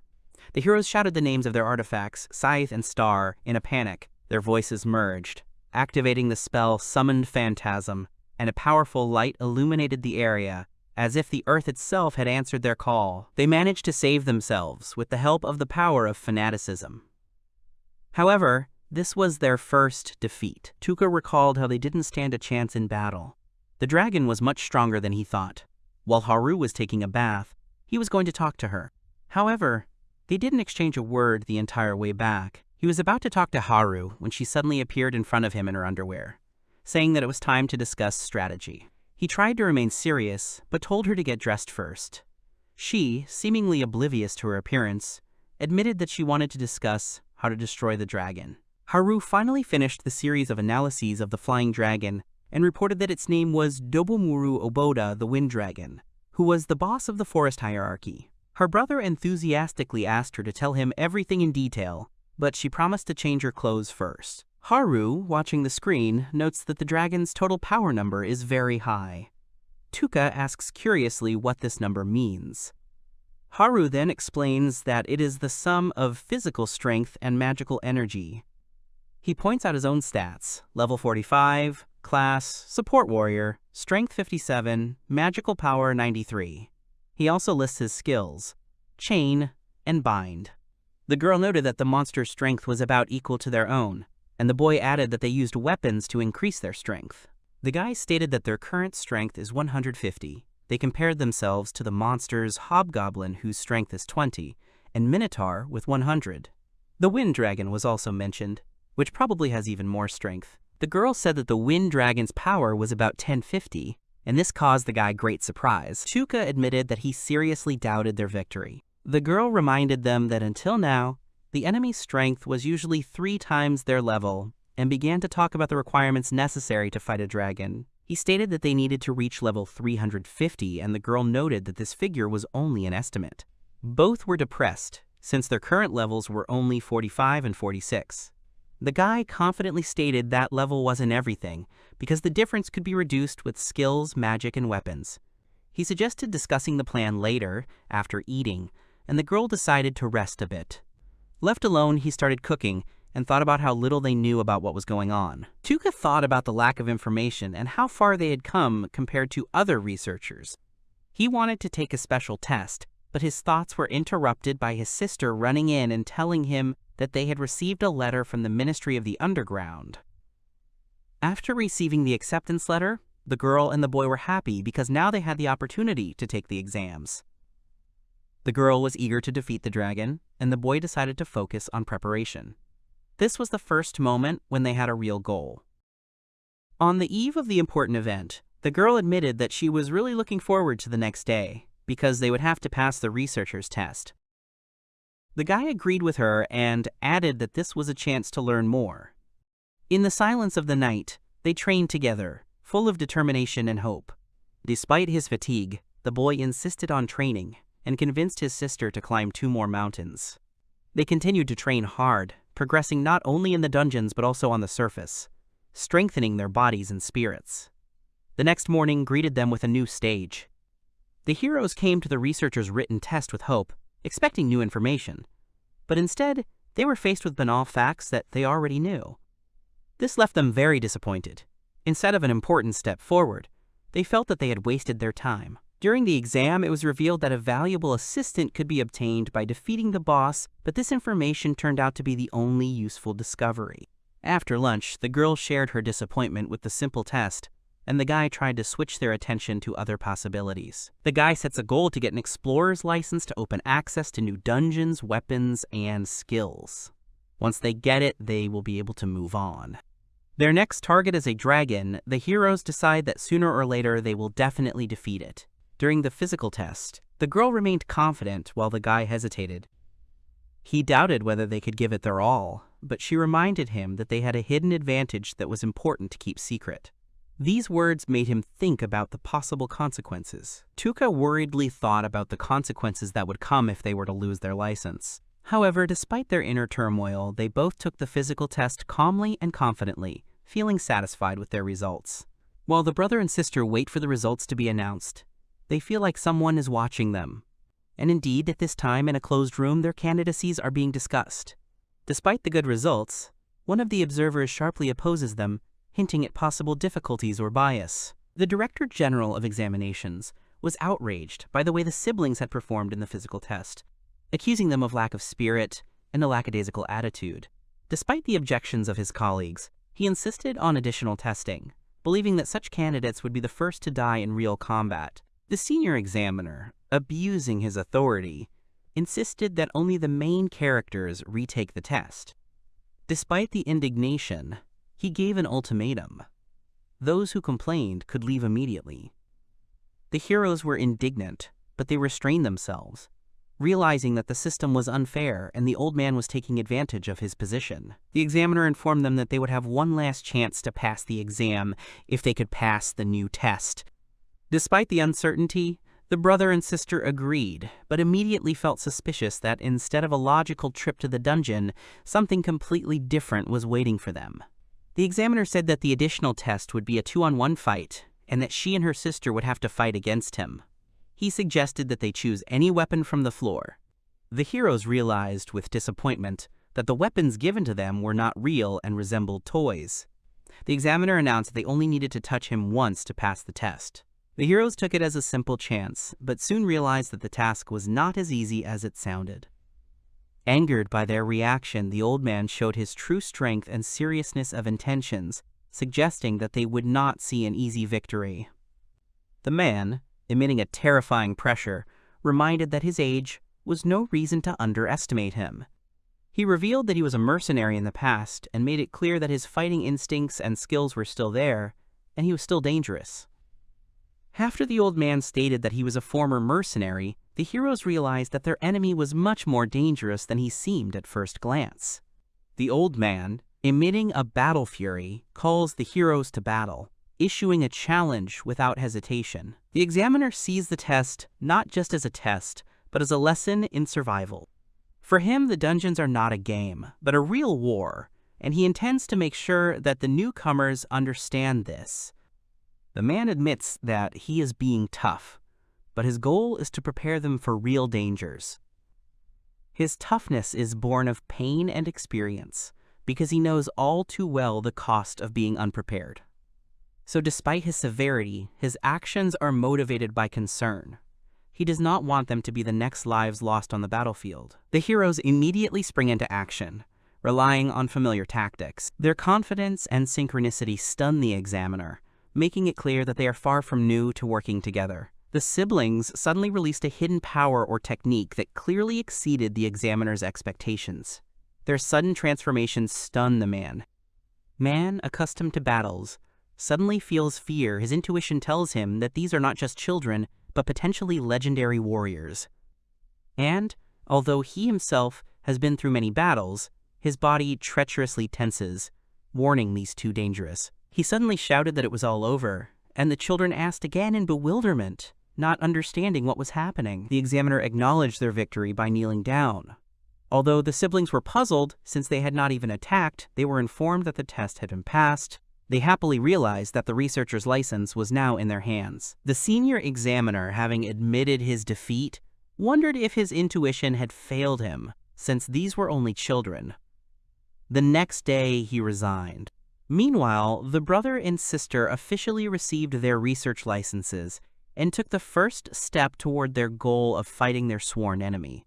After receiving their explorer licenses, the siblings happily discussed how they could now freely visit the dungeons and market to strengthen themselves for the battle against the dragon.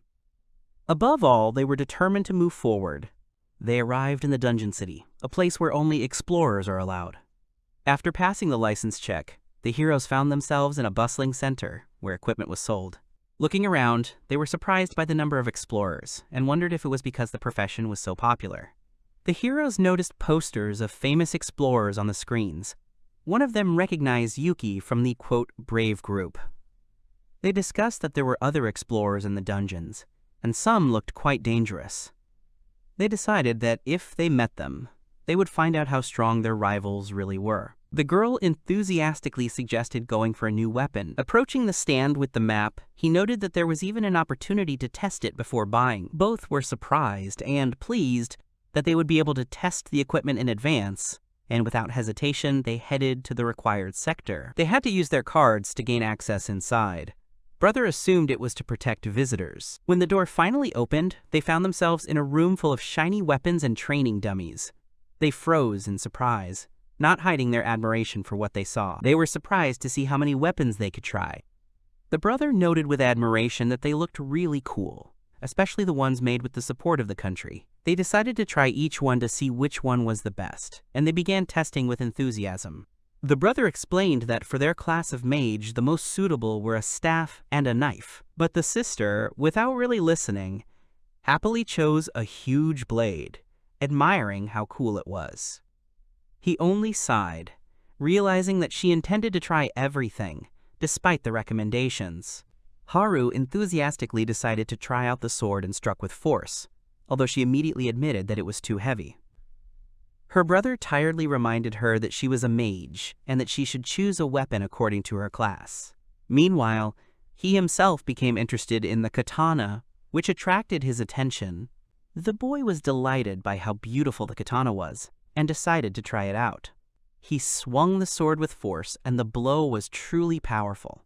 The weapon showed its effectiveness right away. The characters decided that the katana, while good, did not leave deep enough cuts. They realized that something much more powerful was needed to defeat their main enemy, the wind dragon Dobumura Oboda.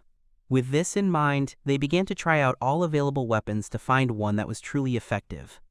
The character noted with interest that his sister seemed to have found a suitable weapon. The girl happily confirmed that it was wonderfully light, easy to handle, and felt good in the hand. She was clearly enjoying the process, while her brother reacted reservedly, but still noted that she really liked it. The boy admitted that he didn't know yet what weapon to choose. He noted that the sword he was holding, although a bit long and heavy, still had its advantages. The girl guessed that he probably didn't like its shape. The girl suggested the boy take a hoe, calling it convenient and light. He thought about it, and then noticed that she seemed to have already decided on a weapon. To this, she replied that she had, and suggested going and buying it. They were walking down a busy shopping street, discussing the price of a gun. The girl suggested that it was worth $2,000 or $3,000, and the guy replied that he had $5,000 and hoped that the gun would be cheaper. Seeing the price of $15,000, the brother and sister were stunned. He exclaimed that it was too expensive, and the seller explained that the weapon was strengthened against monsters, which is why it cost so much. Then they asked what weapon was the cheapest, and found out that even a bamboo spear cost $10,000, which surprised them even more. The guy, surprised by the price, tried to object that the spear was only made of bamboo, and timidly asked if he could get a discount.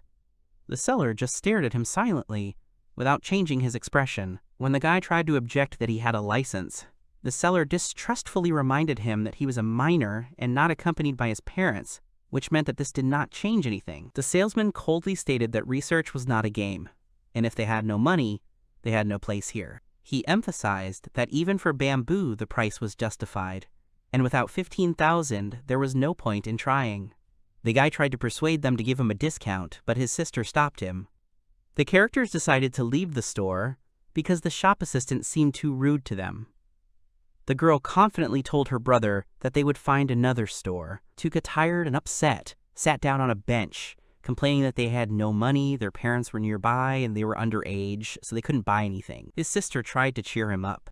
The sister said that she had carefully analyzed the weapons in the store and had come to the conclusion that they were all weaker than her hoe. The brother was surprised, and she added that although it was disappointing, it was nice to realize that her own weapon was the most powerful. He wondered what to do next, because they had gone for something stronger, but had only found something weaker. Haru confidently said that she could create a stronger weapon. He then pointed out that they would need new materials. She responded happily by saying that she was looking forward to going underground to get all of those materials. The sister confidently said that they would go to a new dungeon. The brother agreed with a smile. They both tried to stay cheerful for the next trip. Soon, she cheerfully suggested that they eat before leaving, and together they set off. While the brother and sister were quietly snacking, they noticed a murmur of excitement among the crowd. Intrigued, they turned around and saw a young man in armor shining brightly. It was the leader of the Brave group. Thus, the first meeting of the Kizaki family with the Brave group took place. All the people gathered praised the boy Yuki, who was part of the Brave group. Haruka knew that all these people were researchers. When Tuka found out about this, he thought that they were all fans of the guy. The reporter asks the brave man about their plans, and he tells them that this week they plan to explore the Tokyo underground. They were the strongest team, and it was a good opportunity to learn something. Tuka asks his sister to use her appraisal skills to gather information about Yuki, but she couldn't do anything, because he was too far away for that. He offered to become his fan and shake his hand. The girl was embarrassed by his idea, but she decided that she would do it for the sake of the matter. She would come closer and try to analyze him, and that would be her quest. Tuka thinks that her sister is too serious. Haruka pushed her way through the crowd and apologized to people for this. They almost reached Yuki. There was still a little left to reach the goal and find out everything necessary. Someone from the crowd shouted at her not to push and pushed her away. The girl lost her balance and fell. The brave man, seeing the girl fall, asked if everything was okay with her. While he was trying to help Haru, her brother arrived.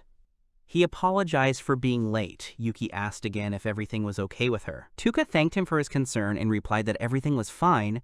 Then the guy asked how old they were and found out that the girl was 16 years old and the guy himself was 17 years old. Yuki was delighted that such young people were joining them. He suggested that they conquer the dungeons together and meet there later. The girl managed to analyze it. Yuki's level was 20, his skills were unknown, and he hadn't fought the Minotaur yet. Tuka and Haru turned out to be the strongest adventurers in all of Japan. They went for weapons, but found nothing and did not get close to the dragon. The girl encouraged them, realizing that their weapons and they themselves were the strongest in Japan. The guy asks her if she is happy. The girl answers in the affirmative. Then he decides that it is time to go home. But first she wanted to go to the hardware store and replenish her weapons and strengthen them. Her brother agreed with her. A few days later, the Kizakis headed to the Tokyo underground.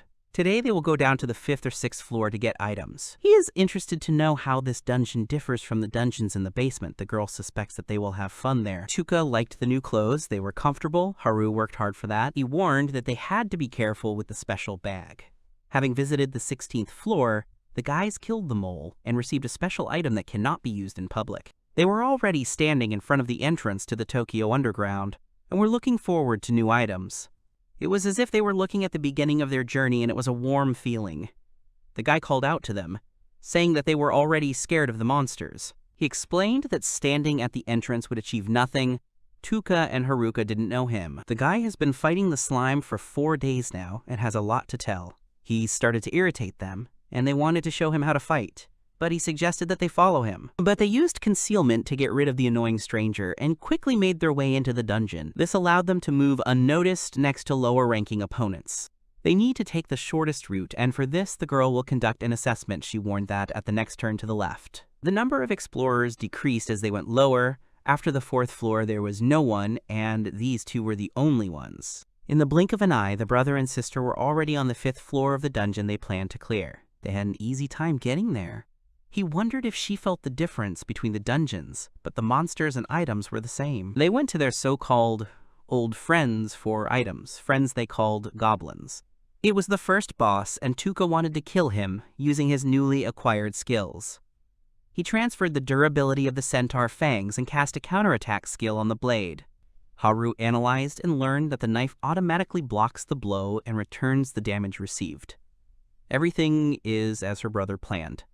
He wants to find out as quickly as possible whether it will work as planned. The goblin unexpectedly fell to the floor, and the guy couldn't understand how it happened. The girl assumed that it was a counterattack of that very knife. Tuka compared everything, and he agreed with her. He wants to defeat the boss using only this skill, since it is quite strong. Haru supported him. The young people organized their own research. She thought he had overdone it. She didn't even expect that they could defeat him with just a counterattack. Tuka didn't expect the experiment to go this far. Now it was time to finish the job, and first he said goodbye to the hobgoblin. But unexpectedly for Kizaki, it lit up with a bright light of unknown origin. At first, Haru thought that the dungeons were not different at all, but now it was clear that she was wrong. This dungeon was different. The situation changed dramatically. and the enemy appeared in a completely different guise. Without wasting a second, the hobgoblin rushed to attack straight at the guy. He was unable to avoid the collision, and the force of the blow sent him flying backwards, causing him to slide on his back across the floor. The enemy became stronger. Haru analyzed it and realized that it was no longer a hobgoblin. For some unknown reason, the former enemy lost his old form and evolved into a king. Using its magical powers, the monster intended to attack. His attack destroyed everything in its path. The guy asked her to stay where she was, but she noticed something. The hobgoblin simply crumbled into tiny pieces before Tuka and Haru's eyes. She remembered that she had managed to analyze it completely, and hoped that this would help clarify the situation a little. The total strength of the hobgoblin they had to face was 400 units. Tuka survived thanks to the counterattack. They had fought many times, but this was the first time something like this had happened to them. The only thing they understood was that these dungeons were different from the dungeons they had visited before. His sister did not want to interrupt her research and planned to continue clearing the floors. But her brother is thinking about going home and preparing properly for the next battle. She doesn't know what awaits them next. They need to take the hobgoblin's item. Now he will gain the self-analysis skill that his sister has, and will be able to see his current status. The girl assessed the guy and did not see any self-analysis skills in him, which was strange, although there were no clear rules, apparently. Tuka made the right decision to go home. A couple of days later, something terrible happened on the 9th floor. A certain group was discussing the fact that no one had explored this place for a long time, and no one could do it better than them. The boy asked his comrades to be more careful, because a new monster could appear at any moment. Survivors of the horrific encounter reported the appearance of an unknown type of monster on the floor. Tuka asked his sister to help him hang out the laundry with him, but she refused his offer. She was busy searching for information about the Tokyo underground that they had recently descended into. Many days had passed. It was a long time ago when they went down to explore the dungeon for the first time in their lives. The guy wants to challenge the Tokyo dungeon when he gains strength. The news reported the death of 3 adventurers who were working on clearing the floor, and therefore the government wants to close the entrance to the monster's lair. Haru and Tuka listened attentively to the reporter, only the girl wanted to say that they had to go there, but the guy got ahead of her and refused such an idea. She didn't understand why he didn't want to. He reminded her that there had already been victims.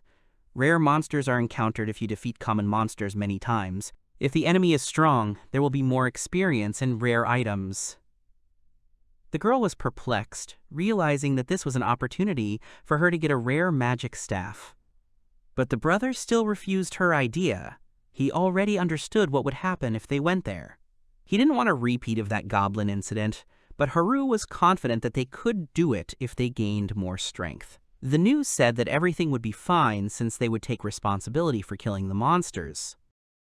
It was Yuki from the group of brave men, and it was he who announced what had happened. The guy said that they would be conducting a joint operation with another group with government support. The guy promises that he will definitely destroy the monsters. The girl is worried that all the items will go to others, but the guy is worried about how the group and the government are going to clear the dungeon. Haru suggested to her brother to just go and see what would happen there and not do anything themselves. Besides, she wanted to see the rare monster with her own eyes. The girl did not stop persuading her brother. Here they were already at the entrance to the Tokyo dungeon, which she so badly wanted to get into, and persuaded her brother for this purpose. Everyone was told that the 9th floor would be closed for the duration of the government mission, and there was no guarantee that anyone would survive there. There weren't many researchers after the murders, so it would be easier for them to get to the right place to get the information they needed. The Kizakis had reached their destination and were standing right in front of the stairs to the 8th floor. Tuka asked if she could see the 9th floor from that distance. The girl said that there were 6 groups there, one of which was a group of brave men. He was shocked to learn that 5 government groups were sent on the mission. He thought that was too many. He doesn't understand how they will fight against an unknown monster with such numbers, he suggested to his sister, to go closer to the adventurers and watch this battle. In this situation, time was running out, and so they decided not to waste a single precious minute. The enemy was in front of them, and the picture that appeared seemed completely strange and inexplicable to the guy. The adventurers gathered in a crowd and were going to attack their target all at once. The unknown monster unexpectedly turned out to be a dark knight. This 6-group battle was for the win, and for the boys it seemed like a waste of time and did not interest them at all. They would not receive any experience or items after this battle. Everything would go to others. The monster was strong and had never been seen in their dungeons. Its combat power was 125 units, which was more than that of the Minotaur. Tuca thought the teams didn't look organized, but they had 10 forwards and 14 defenders, which was a perfect formation and good balance. Moreover, they were continuously restored by the healers standing behind them. As expected of Haru, she noticed everything. It was fun for her to watch other people fight. The girl knows that if they attack her head-on, it will be cruel. Her brother noticed that she is a commentator today. Black the Knight was too strong, and he was interested to know his sister's opinion about what the squad would do against him. She thought that they would use classical magic. As it turned out, the girl was completely right in her judgments. This attack worked well against the monster. Tuca did not forget to joke that his sister was not a human, but a prophet who predicted the future. It was certainly a good attack, but as expected from a rare monster, it wasn't easy to defeat, but Haru was confident that everything was going well. He was fighting against a government group after all. Yuki ordered to aim for the knees. Tuca didn't quite agree with her. The boy's sister wanted to go home, but he understood that this was not the end. The girl understood that it was only a matter of time, and the heroes would defeat the enemy in any case. The Dark Knight suddenly spoke up, asking the fighters why they were using dirty tricks against him. Everyone present was puzzled by how the monster could talk. Something like this had never happened before. The knight was about to teach them a lesson in the name of his master for insulting the battle with him. Tuca noticed that he was angry. Besides, he did not understand which gentleman the Dark Knight mentioned when he spoke to the adventurers. The monster suddenly became covered in thick fog from head to toe and began repeating only the word Koros over and over again. Yuki did not understand what had formed before their eyes. His ally decided not to hesitate and attack him while there was still the right time. But with one swing of the Dark Knight's sword, the head of the unfortunate guy, who had not had time to do anything, instantly flew off his shoulders. An evolved monster appeared before them. It was just like that time with the hobgoblin. He began to sort things out and eliminate one by one the adventurers from the government groups that had gathered to kill him. The guy ordered Yuki to step back. He understood that the country would lose him if he died, and he could not afford such a thing. Everyone started running away in panic. The commanders tried to calm them down so that they would continue to protect the guy and the others. One of them took on the protection of his life. A huge number of people were destroyed in a couple of minutes. There was something wrong with the monster, and Haru thought it was strange. She wanted to conduct an assessment for him and at least find out his name. It wasn't displayed, it just gave an error. The power was over 300 units. The guys had to run from the Dark Knight because they couldn't do anything to him anymore or they would die. Yuki was going to fight the knight alone. Not understanding the seriousness of the situation, he did not intend to allow him to continue killing people as he pleased. He continued to fight it as best he could, and the others were ordered to help him and try not to let him die. Kizaki did not understand what he was doing, because they would not have been able to defeat the monster that way. The brave man, at the moment of battle with a strong opponent, instantly realized something important for himself that would help him to continue to stand on his feet. Now he felt that he was much stronger than the monster and was full of confidence that he would easily win this battle against him. The believing hearts of many people gave them endless hope for victory. This made them fight on and move forward no matter what. The monster struck Yuki and he fell to the ground without a drop of strength.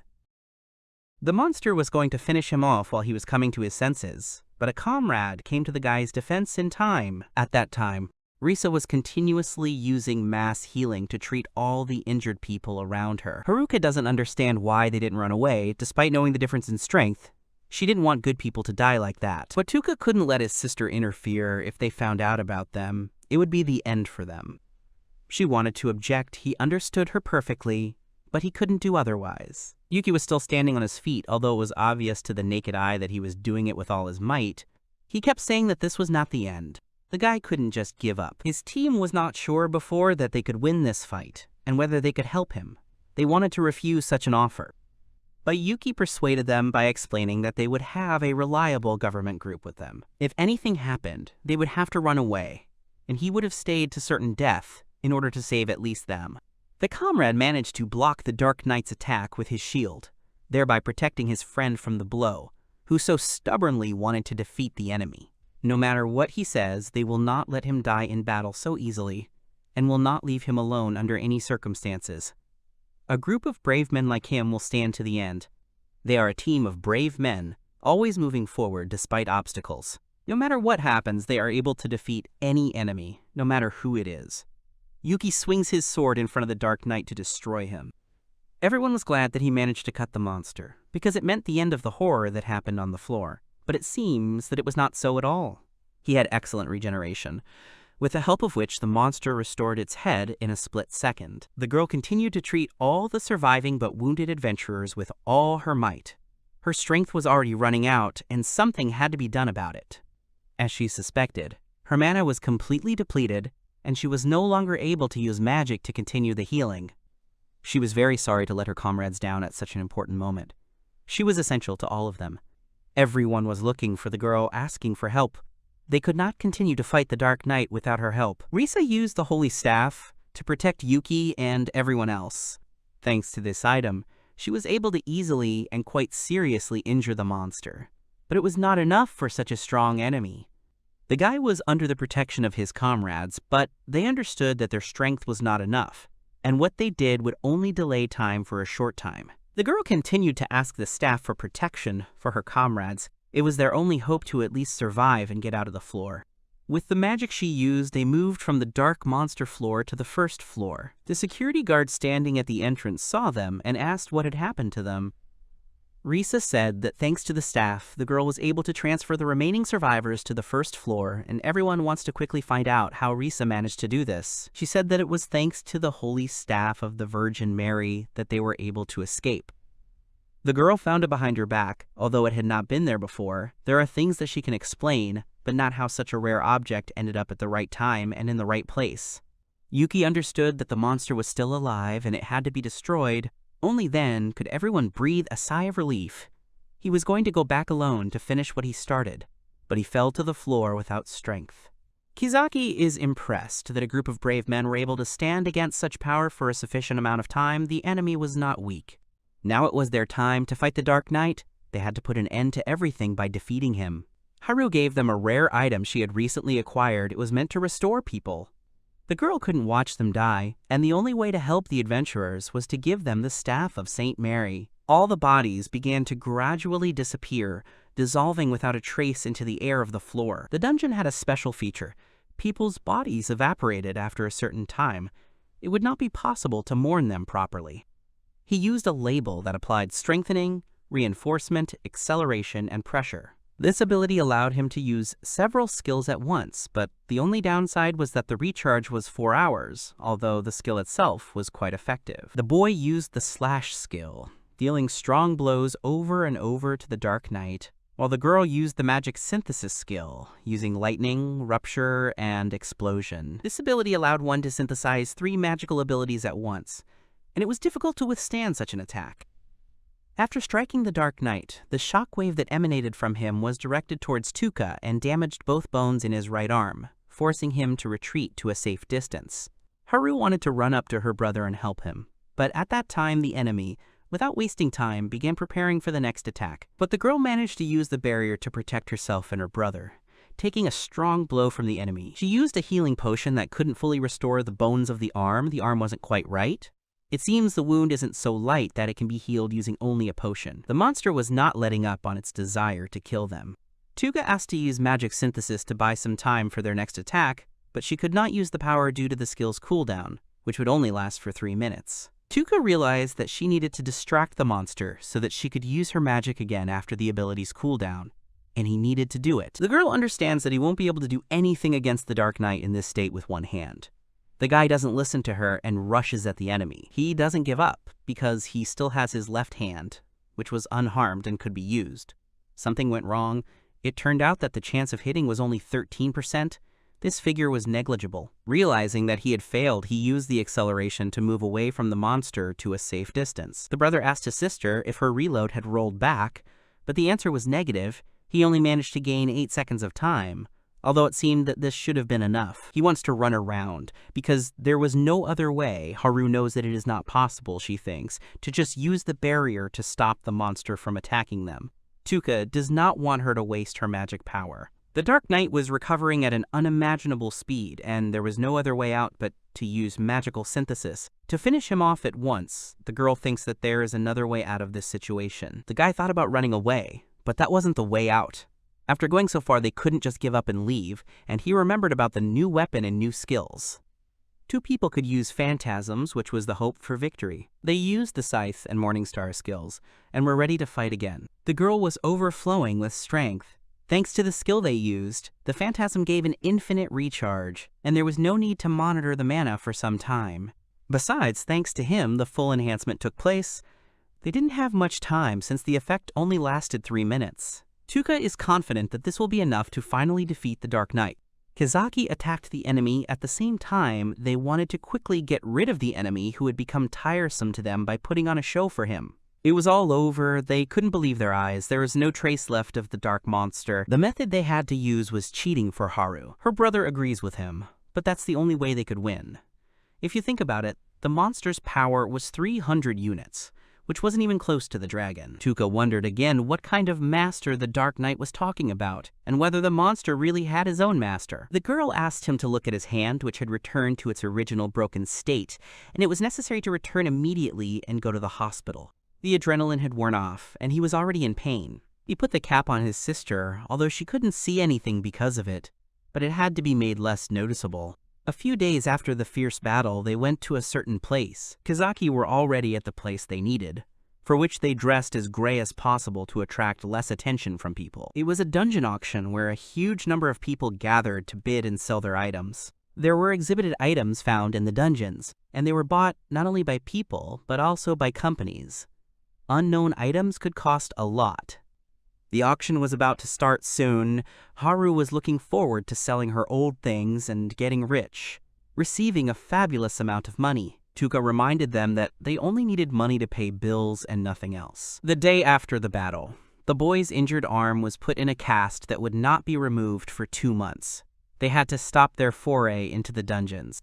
The news showed Yuki, who assured that the monsters of the 9th floor had been defeated, and now one could safely go down there. He also said that he got the holy sword of the paladin in this battle. Tuka is glad that he managed to find it. It was Kizaki's merit, and it was their sword, which was the best drop from the Dark Knight, but they couldn't use it because the blade didn't fit the class. Apart from this item, nothing else dropped, although the battle was tough. The guy was more worried about how he would pay all the bills with such a broken arm. The guys were thinking about how to get money. On the news, the brave man said that an auction would be held where it would be possible to sell their items. This was their chance to make money. The wild boar horn was put up for sale for 60,000 yen, and for ordinary researchers, this item was rare. The presenter presented a tiny bag that can hold up to 100 kilograms. The children had a medium and a small bag. Tuka thinks the man will get 100,000 yen for him. The starting price was set at 1 million. People started raising their stakes, and it reached 10 million yen. The tiny bag went for 10 million. Haru, blinded by the money, wanted to sell their little bag. He reminded her that he managed to get it on the 15th floor, then their slot. It was a sword obtained on the 8th floor that did not have any skills. The girl no longer remembered that her brother had such a sword. He reminded her that she went and tried to strengthen it with the help of different items. It was the only rare item, and a lot of materials were spent on it. Haru hopes that they will give at least 5 million for it. But there was deathly silence in the hall, and no reaction followed. Nobody wanted to take it even for 1 million, but from the hall, the voice of the man number 1 was heard. It was Yuki who also came to the auction. He wanted to take the sword in his hands and asked permission. The boys didn't understand why he needed to look at the blade, even though it was their last hope. The brave man, after examining the item, said that it was very rare, although he did not even have any skills. For him, it was definitely a good thing. He said that he would buy a sword that was easy to use and cool at the same time. The guy realized just by looking at it that the sword had been strengthened. They were about to sell it for 1 million yen, but everyone in the hall began to stir, thinking that since Yuki had praised it, the item was truly worthwhile. There was a noise in the room. Everyone started bargaining and raising the prices time after time, so they reached 3 million yen. The bidding continued without stopping, and eventually a price of 5 million was offered. So the lot was eventually sold for these 5 million. The fee was deducted from the money, and the rest was transferred to their account. Haru had never seen so many zeros. They silently thanked Yuki, because with this money, their lives were made easier. It was a huge amount of money, and Tuka was a little worried about it. Now Kizaki could rest, but after some time, unexpected news burst into their lives.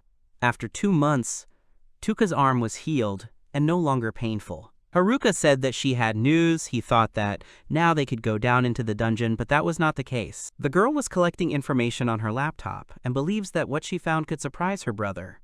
The news that Haru dug up reported a complete clearing of the floor in the USA. The 16th floor and his boss in Los Angeles were explored by the Angus Mercenary Corps.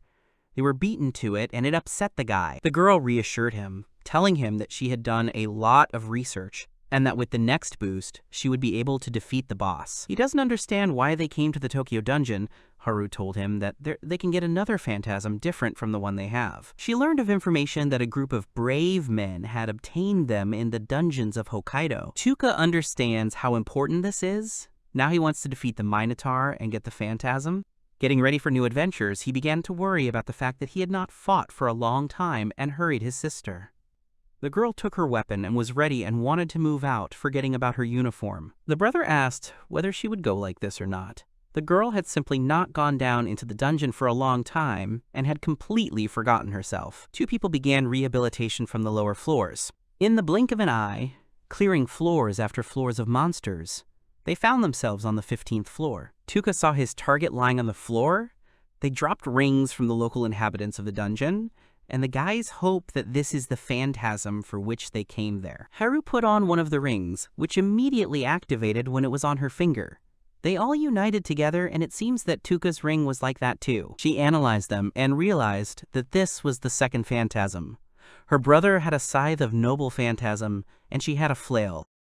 He was interested to know if they had a new effect. There was no point in telling her about it. Since all this could be found out by trying them out in action, the girl wanted to quickly test the fantasies. Tuka started first, the boy put on the ring and activated it.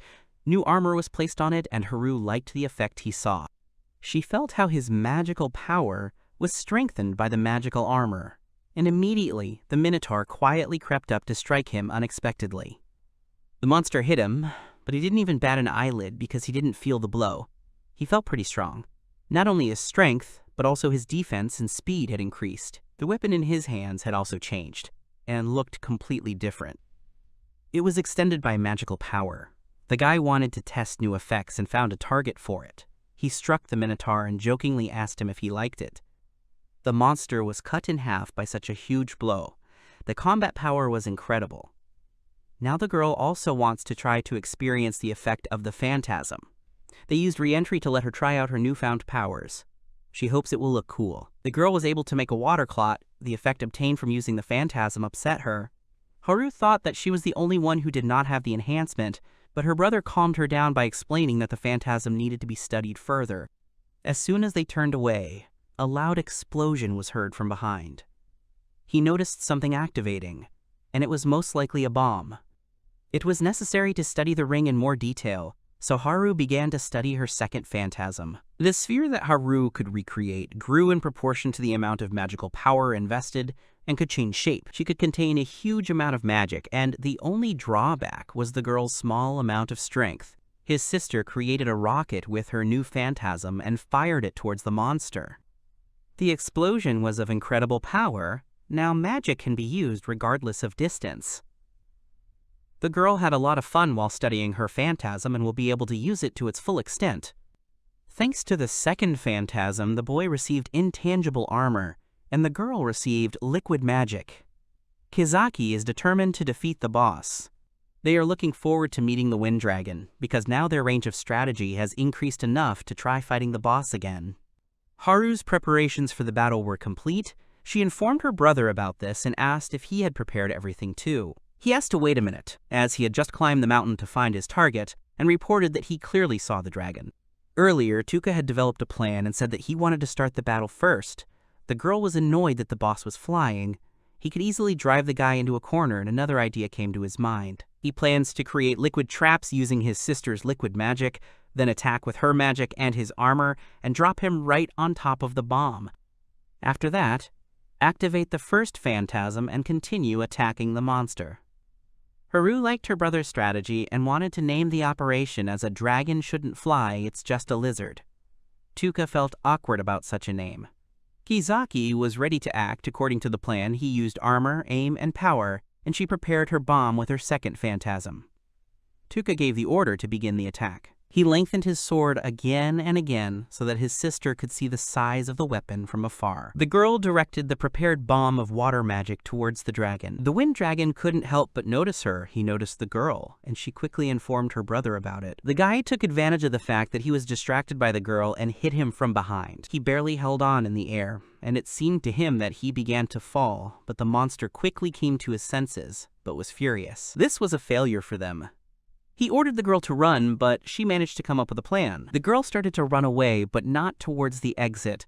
She was deliberately running in the wrong direction. Tuka was shouting for her to turn around. The dragon had been pursuing her the entire way and had no intention of simply retreating. Tuka watched the explosion that had just happened before his eyes, and after thinking about it, he realized what she wanted to do and what her plan was. Her strategy was to run up to the trap on purpose, luring the dragon into it as well. The operation was not yet finished. It was not enough to defeat the monster. She ordered to act further. Kizaki used magical synthesis to destroy everything around her, along with the wind dragon. Haru is already exhausted, as she used her powers to the maximum. The guy thinks that they defeated the wind dragon, watching the explosion that the girl's magic bomb produced. The monster appeared from the thick fog that enveloped him. The monster didn't care about their weak attacks. Their operation failed, and they needed to escape urgently. The boys were lying on the floor. They didn't even have time to take off their uniforms after they returned home. Kizaki is surprised that the Americans managed to somehow defeat such a strong wind dragon.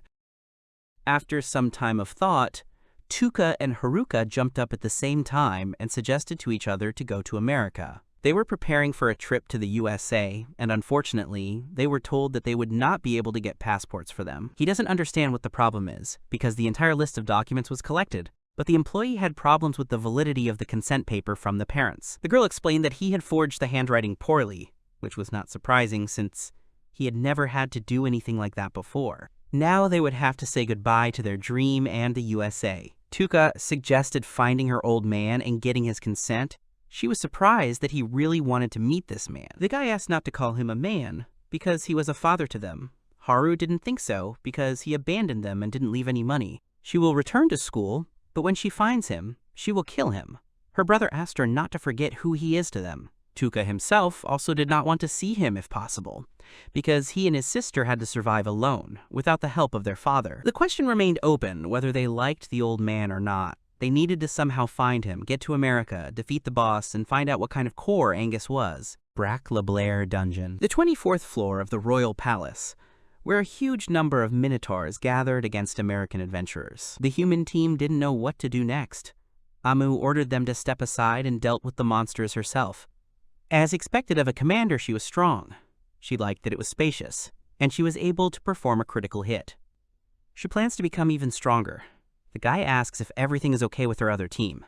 Commander Kiyashi reminded them about the drop and that they should not forget it. They managed to find a new material, and most likely it costs a fortune. She informed Ches that she had sorted out some minor problems and was interested in his affairs. He was already finishing and ordered his subordinates to complete the mission quickly. He was curious to know the results of the other two commanders. After this sortie, Amu and Kiyashi had both raised 2 levels thanks to today's cleanup. Chisu didn't care about the dropped items, but the girl enjoyed them. For him, the main goal is to raise his level. Kiyashi took his glasses off for fun. The guy asked her to stop touching his glasses. It embarrassed him. Everyone was waiting for Angus. Ches is sure that he is leveling up alone. The commanders already wanted to go to his aid, because it could end badly and they were worried about him. But then Angus himself returned. He apologized for the delay. Now they are calm, because they know that he is safe and sound. The commander was worried about him. He managed to pump up 5 levels. His comrades could not reach his level. After the man returned, they could already return home. The crowd of people who had gathered praised the Angus Corps. They were glad that they had cleared a new floor again. For them, the mercenaries were a source of pride. Ches suggested that he take the initiative into his own hands since it was his corps, but he didn't want to stand out and wanted to remain in the shadows, so he would let the commanders take care of everything. Angus understood that the guys were tired, but he needed reports. Someone was already tired and did not want to talk about it. Someone specified from what day he needed the reports. Now it's time to challenge the 25th floor, but the man himself will take care of that. He had new news for them. He told the guys that they would go to Japan. Haru found out about this on the news and immediately told Tuka about this, who was surprised to hear it. He couldn't believe that Angus would come to their country, because the guy understands that thanks to this, they won't have to go to America themselves. The Corps is going to show everyone how to kill a wind dragon. Their dream was coming true. The girl was worried when everything was going so well. Unexpectedly, the wind blew for them. It marked a new event. The Angus mercenaries decided to come to Japan. The news spread quickly, and the crowd was full of enthusiasm. The news of the demonstration and the meeting with the fans was announced, and all the tickets were sold out. When Haru went online to buy tickets, she was unable to buy them because all the tickets were sold out in a short time. This made Kazaki very upset. The internet was slow, and Haru couldn't access the site. Her brother hoped to find at least some information. The girl found information that the demonstration of conquest was free, and one could participate if they met the criteria. But the conditions were too severe, and Tuka decides that she should just slip through, rather than try to fulfill the demands. Looking through all the members of the Corps, he noticed that all the members were illuminated everywhere, but Angus himself was nowhere to be seen. Kazaki thought that the man was deliberately hiding his identity. Tuka was a little worried, but his sister calmed him down and suggested that he instead raise his level before the mercenaries came to Japan. Here they are. He decided to come to Japan because they requested technology in accordance with paragraph 4 of the Japanese-American Treaty on Underground.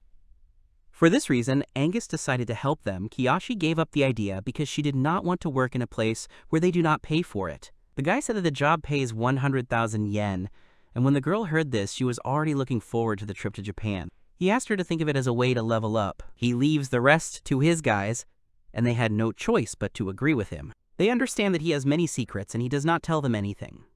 But they hope that everything will be cleared up soon. The news reported that Angus's mercenaries arrived in Japan. Haru picked out clothes for the mission. They were cobalt and black since they were going on a covert operation. Tuka reminded that they would not be fighting, and that they needed to conserve their strength. Their mission was to secretly gather information about the Corps.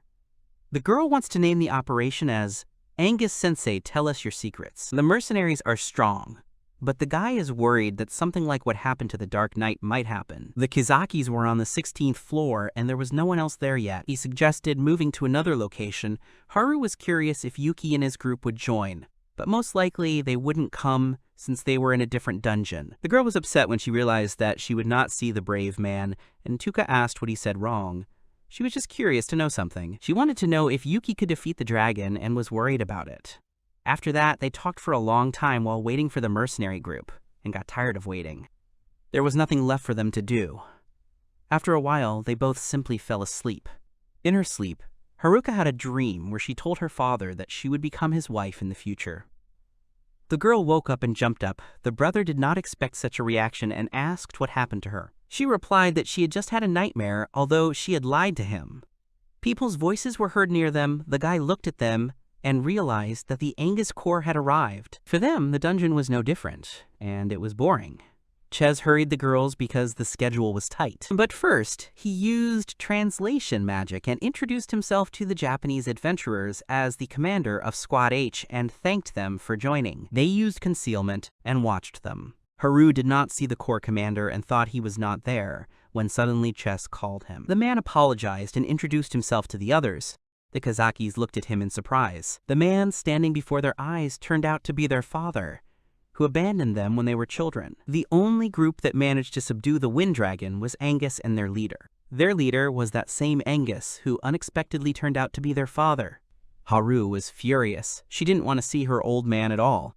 Tuka asked her to calm down, because their goal was to see their methods. The girl had already turned on the death god mode and recalled her words that if she saw her father, she would kill him.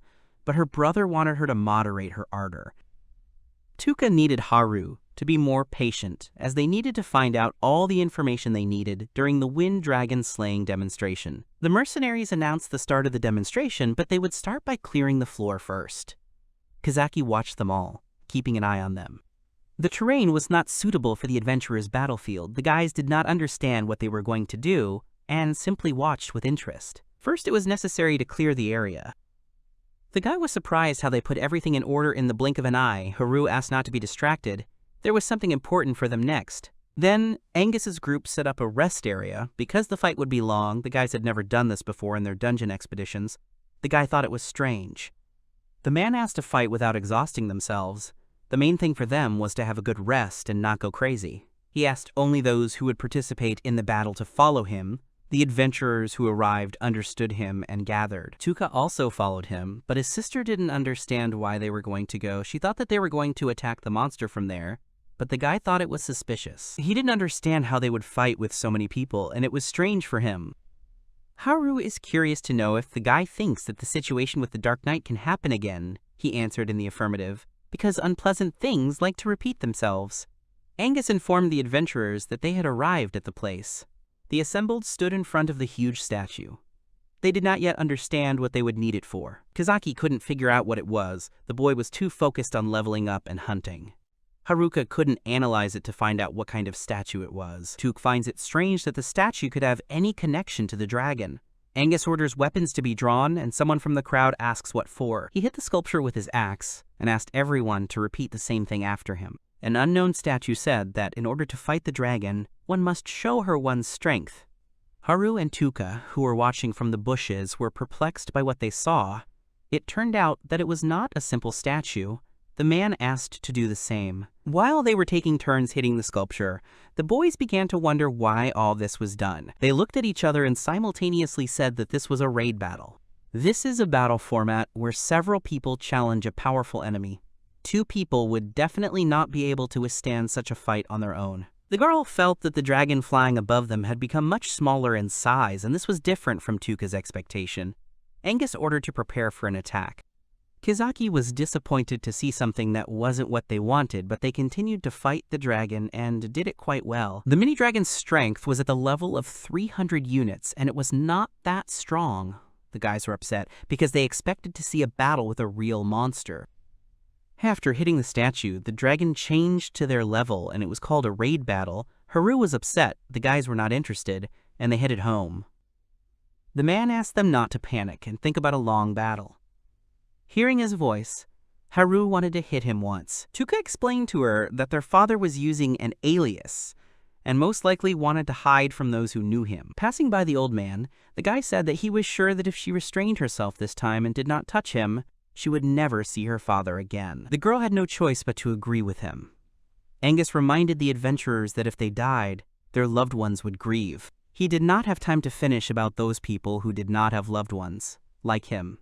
Haru, having forgotten her brother's words, was already flying towards him to hit him, consumed by rage and anger. The man did not have time to react, and received a blow from which he fell to the ground, and as soon as he came to his senses, he raised his head to see who it was. In front of him stood his children, Haruka and Tuka. The man continued to lie on the ground, but this time from shock. The guy noted that they hadn't seen each other for a long time, the guys weren't happy to meet him, and his father had nothing to say. Other people quickly ran up to the commander-in-chief at the noise to help him if anything happened. They didn't understand what kind of children were standing in front of them. Kazaki was already going to kick them all. But the man quickly calmed down all the adventurers, explaining that it was a gift to him from the children. The commanders of his corps were shocked by what they heard. They noticed that the guys were the same adventurers as their father. The man praised Haru's strike, but the son wanted to know if he had anything to say. To which he heard that he had nothing to say. Tuka got angry because he just left them and went away. Angus wanted to justify himself by saying that he didn't have money, so he had to leave them. The guy demanded an apology. He asked her not to shout like that. Haru wanted to hit him again. Someone called out to them and asked them to calm down. The dragon aimed at the 3 of them and was already heading towards them to attack. They were shouted at to quickly run to cover. They were all able to easily dodge the monster's attack. Tuka remembered that they were all in the middle of a battle, but they didn't care at all. Ches called for backup. Amu dealt some damage and ordered those who had not yet recovered to go and rest, and then replace the others. While she was talking, the dragon attacked the girl. She needed help, but it was too late. The monster was already hanging over the girl and was close to killing her. Tuka rushed to help her. He grabbed her and dragged her in his arms to a safe distance. The guy was able to help her and asked if everything was okay with her. Amu replied that she had simply let her guard down. The boy was amazed by her fight. Haru is angry that he didn't keep his promise not to take risks. He justified himself by saying that his body itself reacted that way. Nothing mattered to her anymore. She was furious about everything that was happening, and she activated her second phantasm. The dragon standing behind her aimed straight at her. Ches didn't want to involve the guys in this and ordered the other guys to help her, but the girl wasn't going to retreat and was going to fight alone. Many were unable to watch the explosion as it had such a huge force. When they opened their eyes, the mini dragon was lying on the ground and showed no signs of life at all. She defeated the dragon and everyone looked at it in surprise. The commander reported that he could not find the children nearby after searching for them, but Angus knew that they had already gone home and most likely hated him as a father. All the adventurers were disappointed in him as a father and considered him bad. They advised him to run after them and apologize, but he did not know where they lived, Amu noticed on the card that was lying under her feet. Kizaki managed to escape. Huka was still angry about meeting her father. Tuka explained to her that most likely they will not see him again, and he will not be able to find them. The statue method didn't work for them, and the girl didn't get a sense of accomplishment from killing the weak dragon. They had to fight at the peak of his power. Her brother suggested that they both go to the dungeon as soon as they returned home. In this way, he wanted to cheer her up so that she would not be so sad. The girl was a little unhappy after everything that happened, but still agreed to go down into the dungeon if they were alone. A few hours later, an unknown car drove up to a house that looked like it was abandoned, and it stopped in front of the gate. The commanders entered the yard, and one of them noted that the house was very old and doubted that Tuka could be in it. A guy's voice was heard from the house. Amu and Kiyoshi found what they were looking for, namely these guys they were supposed to find. The first one turned out to be right in believing that it was in this house that they were. Tuka and Haruka were frozen in stupor. Upon seeing Angus's mercenaries, they did not understand why they were at their house. Kizaki spoke to them very cautiously. The girl wants to know how they found out where they live. The guy suspects that they have the same powers as him. Amu handed over the card with his data, realizing that it was really his. He opened his mouth in surprise. The guy's sister got angry because of his lack of seriousness towards the matter, and he immediately apologized. They hoped that the commanders did not find out about the dungeon in their basement. After that, Kiyoshi said that she was delighted with their dungeon in the house. Kizaki wants to know why the girls came to them. They gave a letter from Angus. In the letter, the man said that he roughly understood that his children came to watch the demonstration in order to later defeat the Wind Dragon on their own. His words were vile to them. He would lend them 2 of his captains to solve all their problems. That's why those 2 girls were there. Kiyoshi and Amu took turns introducing themselves to the boys by their first names, but the guys themselves were not so friendly to the uninvited guests. Haru, as always in his repertoire, offered to kill them, but his brother understands that this is not a way out, and asks her to calm down. He thanked the commanders for their help and then introduced himself and his sister. His sister didn't understand what he was doing and asked what he was planning. The boy whispered his plan in their ear so that they could defeat the dragon faster and force them to return back. Kiyoshi hopes that they will get along with each other. Haru got angry and asked them to stay away from her brother. Tuka wanted to know if she was okay, to which the girl replied that she was. They told her that she had a brother complex, although she denied it. Amu understands that this is her strength, but she still resists and does not want to hear such words about her. Haruka was going to go down to the dungeon again, but her brother said that they needed to rest. The commander agreed with him. Tuka offered to let the girls stay in their house, even though it was a bit cramped and dirty. His sister refused because it was cramped, but the guy explained that he would sleep in the basement. Kiyoshi was waiting for the girl, but she announced that she would stay in the house. Amu stayed with the boys, and the other commander returned to the car. Haru and Tuka decided that they would sleep in the basement. Kiyoshi doesn't understand how one can live in such a house.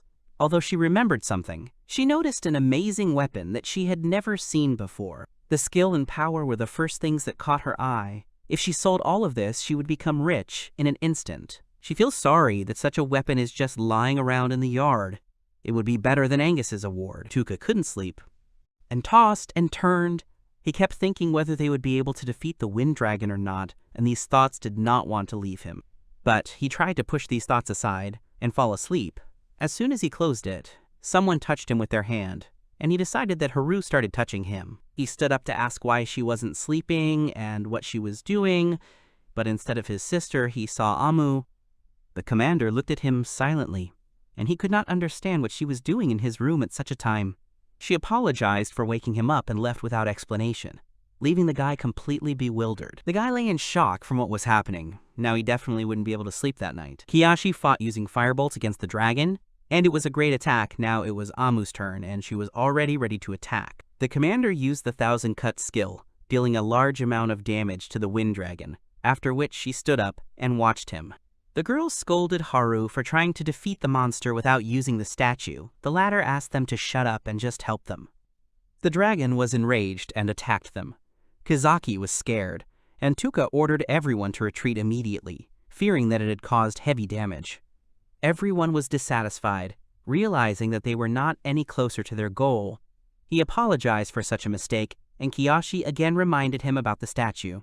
Haru did not want to fight like this. For her, it was quite fun to fight against a strong dragon. The girl kept saying that she would fight without the statue. Amu said that they had to defeat him with or without the statue. Kiyoshi said that his resistance to fire was high and that they had to use physical attacks. Haru realized that for this reason the guy's attacks did not work on the monster, and only Amu dealt physical damage. The rest were support, and the girl herself was a magician. The commander jokingly suggested throwing weapons from the guy's backyard at the boss. She decided that this would be an excellent plan. Or it would be possible to completely abandon the idea of defeating the enemy. Tuka supported her idea. It seemed like a pretty good strategy to him. Kiyoshi and Haru didn't think he would agree. He asked to collect as many materials as possible, such as horns and fangs. The girls agreed, but doubted that throwing it all at the dragon would help. They split into two teams, but for some reason, Haru and Kiyoshi were together on the 14th floor. Why this happened, the mercenary herself did not understand. Kizaki asked the commander for help, and also replied that her mission was only a dragon, but if she paid her 10 million yen, she would help. You can also give her the weapons that the guys got in the dungeon. The girl was surprised to hear that Kiyoshi thinks that they got them. She explained that she did it all herself. The commander can't believe it and thinks that she's lying, because if it were true, she wouldn't be living in a shitty house.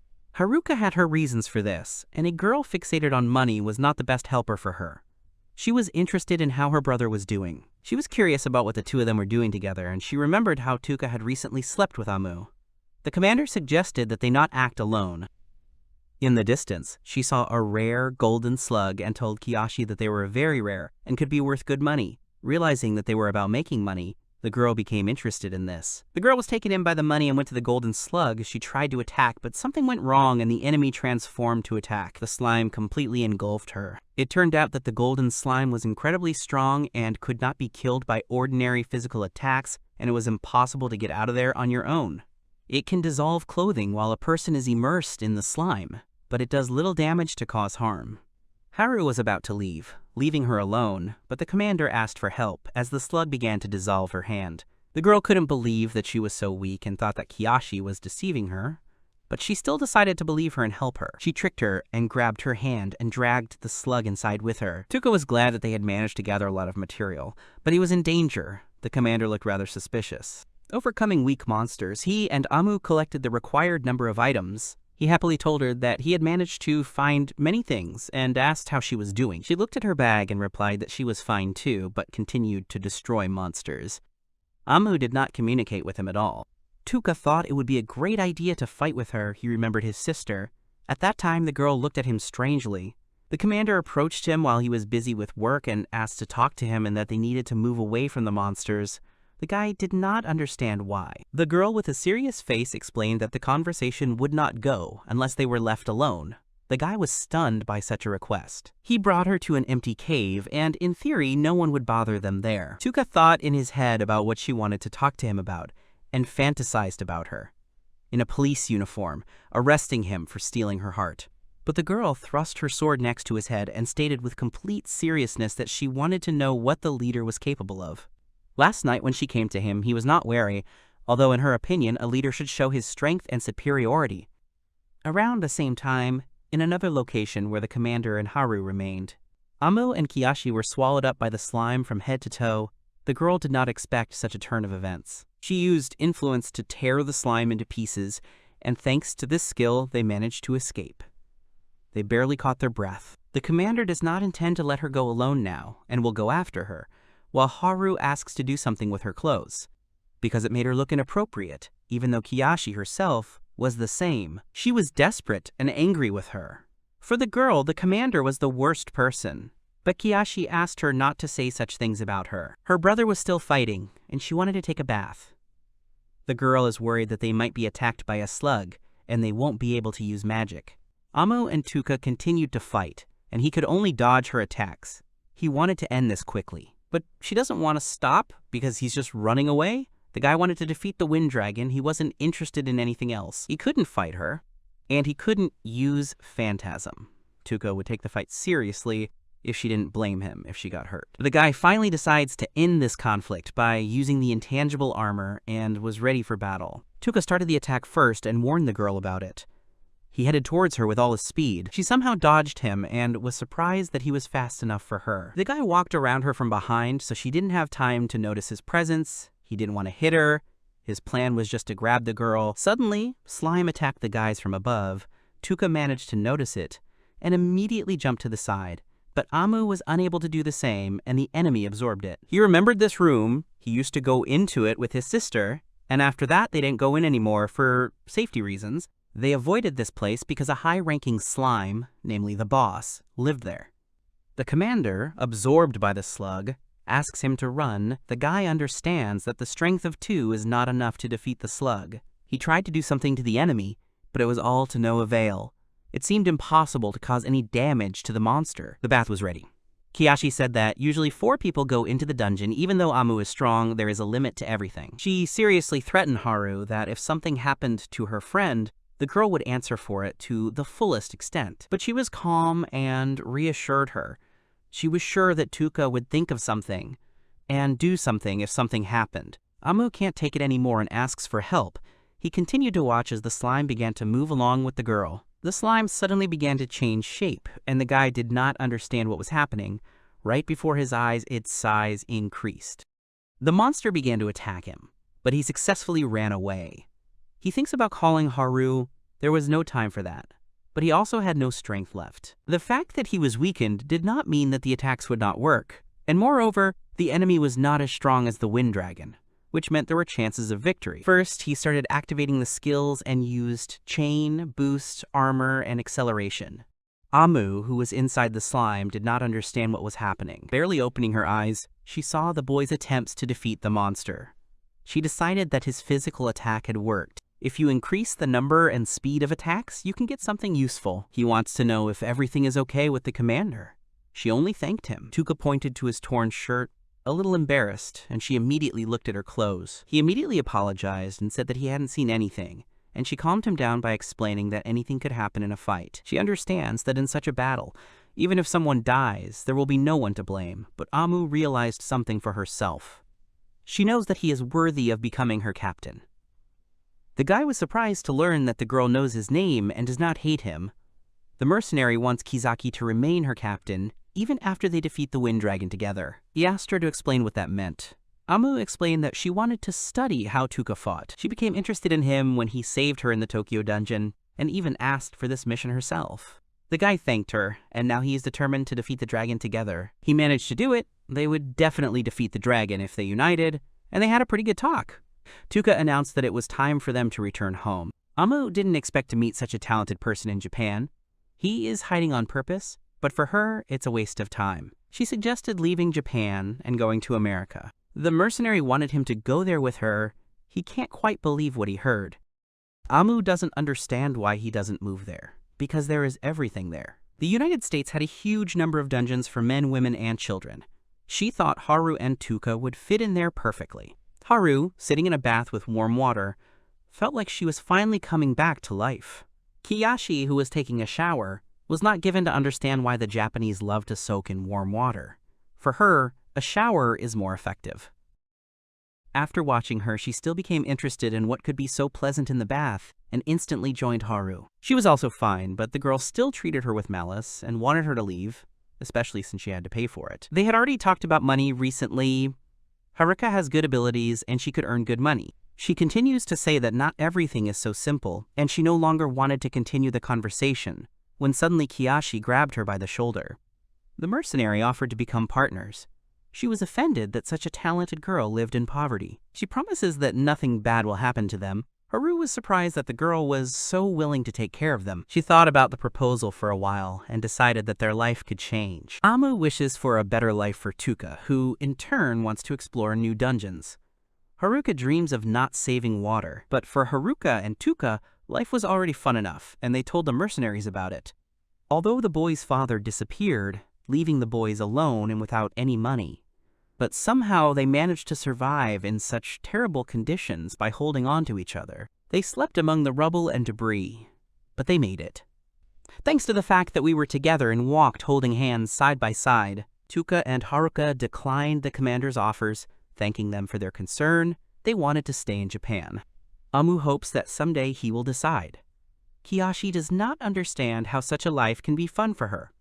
Kizaki's bonds make her cry. Haru didn't understand what she was doing and what she meant. The girl learned that the mercenary thinks about more than just money, and softened her bad opinion of her a little. The guy and Amu finally returned home, where the mercenary scolded him for being late. They collected all 4 bags of materials, which should be enough for their plan. The guy was happy. He is glad that they have united. They will definitely defeat the Wind Dragon. Kiyoshi decided to stay at their home, and Tuka was not against it. When everyone was gathered and sitting in one room, she suggested that all 4 of them sleep together. Haru was surprised, but Amu was not against it, which surprised the girl even more. Really, they all slept together. Tuka was hugged by his sister, and Amu was hugging her blade. He couldn't sleep, and this was the second night like this. The girls changed into special armor that could not be adjusted to other sizes. It was a little tight for Kiyasha. Haru doesn't understand why the second mercenary put a scarf on over her suit.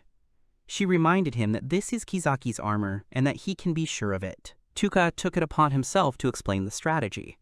Each of them had to go to the right positions and tear the materials apart, and that was the main task for the girls. He would do the rest himself. Watching the dragon from cover, he reported that the time had come. He used the coordination skill. His comrades, as he ordered, tore up the materials that would be collected at the location indicated in the coordinates. For the commanders, this seems like junk, and they do not understand what all this is for. The so-called Kiyoshi junk began to rise into the sky and gradually began to gather around the monster. Tuka was in anticipation of defeating the Wind Dragon and was about to show everyone an interesting show. He used synthesis, and the materials began to fuse together. Then, the trash collected by all the boys began to turn into iron spikes, and many spikes pierced the dragon in flight. Having received colossal blows, he began to fall to the ground, unable to continue his flight. As soon as the monster reached the ground, a powerful explosion thundered, which Haru helped arrange. Tuka looked at what was happening in surprise. They succeeded. The guys were already starting to rejoice at the victory when they saw something in the cloud of dust. The Wind Dragon stood firmly on its paws, and as if nothing had recently injured it, it was furious and ready to kill those who disturbed it. Although he was wounded and lost his wing, he was still strong. Now it was necessary to rework the strategy and come up with the next step. But the brother and sister had already decided. They decided to finish everything themselves and were already ready to attack the enemy, standing next to each other, holding their weapons tightly. The commander had no choice but to watch Kizaki's battle, with Tuka landing the first blow, followed by Haru herself. Although they came to help them and it upset them, they were not able to do anything about it. Earlier, the boys said that they were living a good life, and it was true. The boys' faces were really happy. Finally, they felt a definite response. They were close, and it was unfortunate. The guys are just crazy about this dragon. As expected, they got their stubbornness from their father. Haru asked not to compare them to him, and Tuka is curious to know how strong he is, but Amu has never seen his skills. Kiyoshi said that he always fights alone as if something is pursuing him. Haru immediately thought he was a shady person. Tuka knew that officially Angus was the strongest and richest adventurer, but he still felt like something was missing. The guy is interested to know what he is doing. Someone entered their house and asked the guys whether they managed to kill the Wind Dragon or not. An old man appeared in front of them, and it was he who asked them this question. He entered their home as if it were his own. Even the mercenaries were not aware that he would come to his children like this, and did not understand what he was doing there. Kizaki was wary, wondering the same thing. He asked them to calm down, because he was just a guest. Thanks to Kiyoshi, he found out about everything. That's her job. Tuka wants to find out what he wants from them as quickly as possible. The man asks why they don't use the statue, to which the guys respond that it's none of his business. Angus was already furious that the little children did not want to understand the horror of the dungeon, although he tried to convey it to them. He informed the commanders that their mission was complete, and now the boys would be left alone. The man added that the research was also finished. Tuka and Haruka didn't understand what was happening. A crowd of adventurers broke into their home and immediately cut off the territory. These were Angus's subordinates. He explained to the guys, frozen in stupor, that the dungeon was unidentified and the house had to be closed. Angus's mercenaries seal this entire land to prevent penetration into the territory by both outsiders and the Kizaki themselves. Tomorrow they will report everything to the Japanese embassy. What they heard shocked them, and all they did was stare at their father with wide eyes and open mouths. Kiyoshi thinks he's overdone it. Amu doesn't understand what he's doing. Angus isn't going to explain anything, it's just his decision and they just need to follow it. Haru is angry that their father just disappeared and then sent spies. Taking her combat weapon, she was about to hit the man. Now he's trying to take their house away from them. It wasn't hard for him to stop her with one hand. For him, she's an ordinary girl. Tuka is not going to give up so easily either, and gets into a stance with her weapon to attack him. Amu comes to their side with her swords drawn. The men were fed up with the whole circus that they had arranged, and he no longer wanted to wait for tomorrow. Angus decides to tell the government everything right now on the phone. Kizaki squatted down and began to ask their father not to tell anything, after they realized that they would not be able to achieve anything with physical force. They wanted to continue living as they had been living, especially since the boys did not interfere with him. There is no way he will let them stay in this house. Ches promises to take care of them, but they just send him away. The man wonders how many times they fought with that dragon. With complete confidence in the boy's eyes, they promised him that next time they would definitely kill the monster. He was already tired of tolerating their resistance and agreed with them. They would have one chance to defeat the dragon without the statue. He does all this so that they can understand how useless and dangerous self-confidence is in the dungeon, but he had one condition. He would accompany them, and if he thought it was too dangerous, he would end everything without further ado. Kizaki's demands were not to their liking, but they could not help but agree. In addition, the mercenaries could freely move around the entire house and dungeon until everything was over. After everything calmed down for a while, Haru told her brother that she was determined to win. He supported her mood, as he himself wanted it no less than the girl. Haruka was looking forward to the moment when they would first defeat the monster, and then she would kill her father. Tuka does not understand why everything turned out this way. It all seems like a strange story to him. Besides, the man has taken over their dungeon. He thinks that the old man is up to something. Amu thinks that he demands too much from his children, while Kiyoshi wants to know about his past. Angus joked that she was the first to fall in love with his son in such a short time. She did not deny it and explained that it happened a long time ago. Hearing that the girl agreed with him, they looked at her in bewilderment. He thinks that children are too spoiled, and the dungeons are not a place for them. The mercenary thinks that they are not children anymore. The other one is sure that they will finish the dragon tomorrow. The man is looking forward to tomorrow. He knows that with their level and without the statue, they will not defeat the boss. On the 16th floor, while her father was away, Tuka explained the plan of action while drawing it on the ground and asked his sister to stick to it. The man arrived a little late. Haru hoped that he had an accident. It was on her part. He sighed heavily and said that the three of them were conquering dungeons, something the guy couldn't even think about. Tuka was overly self-confident, just like Angus in his youth when he was just starting to conquer dungeons. He used to be a former self-defense force officer and broke through the lower floors without any problems. His self-confidence was quickly destroyed by the sudden appearance of a strong opponent in front of them, namely, a dragon. Then he lost all the friends who had gone with him, and he had to remain alone, carrying such a burden. The man wants to know if his children are afraid to live a similar life and constantly explore floors that are not at all safe. They reach the monster. Tuka will do everything in his power, because they only have one chance left. Angus can't believe they're attacking head-on. The guy used coordination. He used the materials that were left over from last time and threw them straight at the monster, while Haru used unbridled liquid magic using liquid, bomb, influence, and enlargement. Watching the boys' combined attack fly towards the monster, the father understood that their plan would not work, because the dragon had a high immunity to magic. He is sure that they will soon give up after experiencing their impotence on themselves. The girl used synthesis in an attack that would reach its target in a few seconds. Tuka uses iron spikes with her sister's magic added to them as they proved their effectiveness last time. They named this attack Iron Storm. Haru and Tuka together created a liquid mass of iron spikes. Angus made an assessment and saw that the dragon's power was 1050. The attack power was 1200 units, something that people with only 200 to 300 power are not capable of doing. While he was watching them, he realized that countless trials had turned the boys into strong people, although they themselves did not really notice it. There were many explosions in the sky that reached the dragon. Kizaki was happy, realizing that their plan worked. They did it. All they had to do was go for the drop. They received the dragon scale and the magic ball. After they took the items dropped by the defeated monster, the man slowly approached them and said that he would hand everything over to the government. The guys don't understand why, because they agreed otherwise.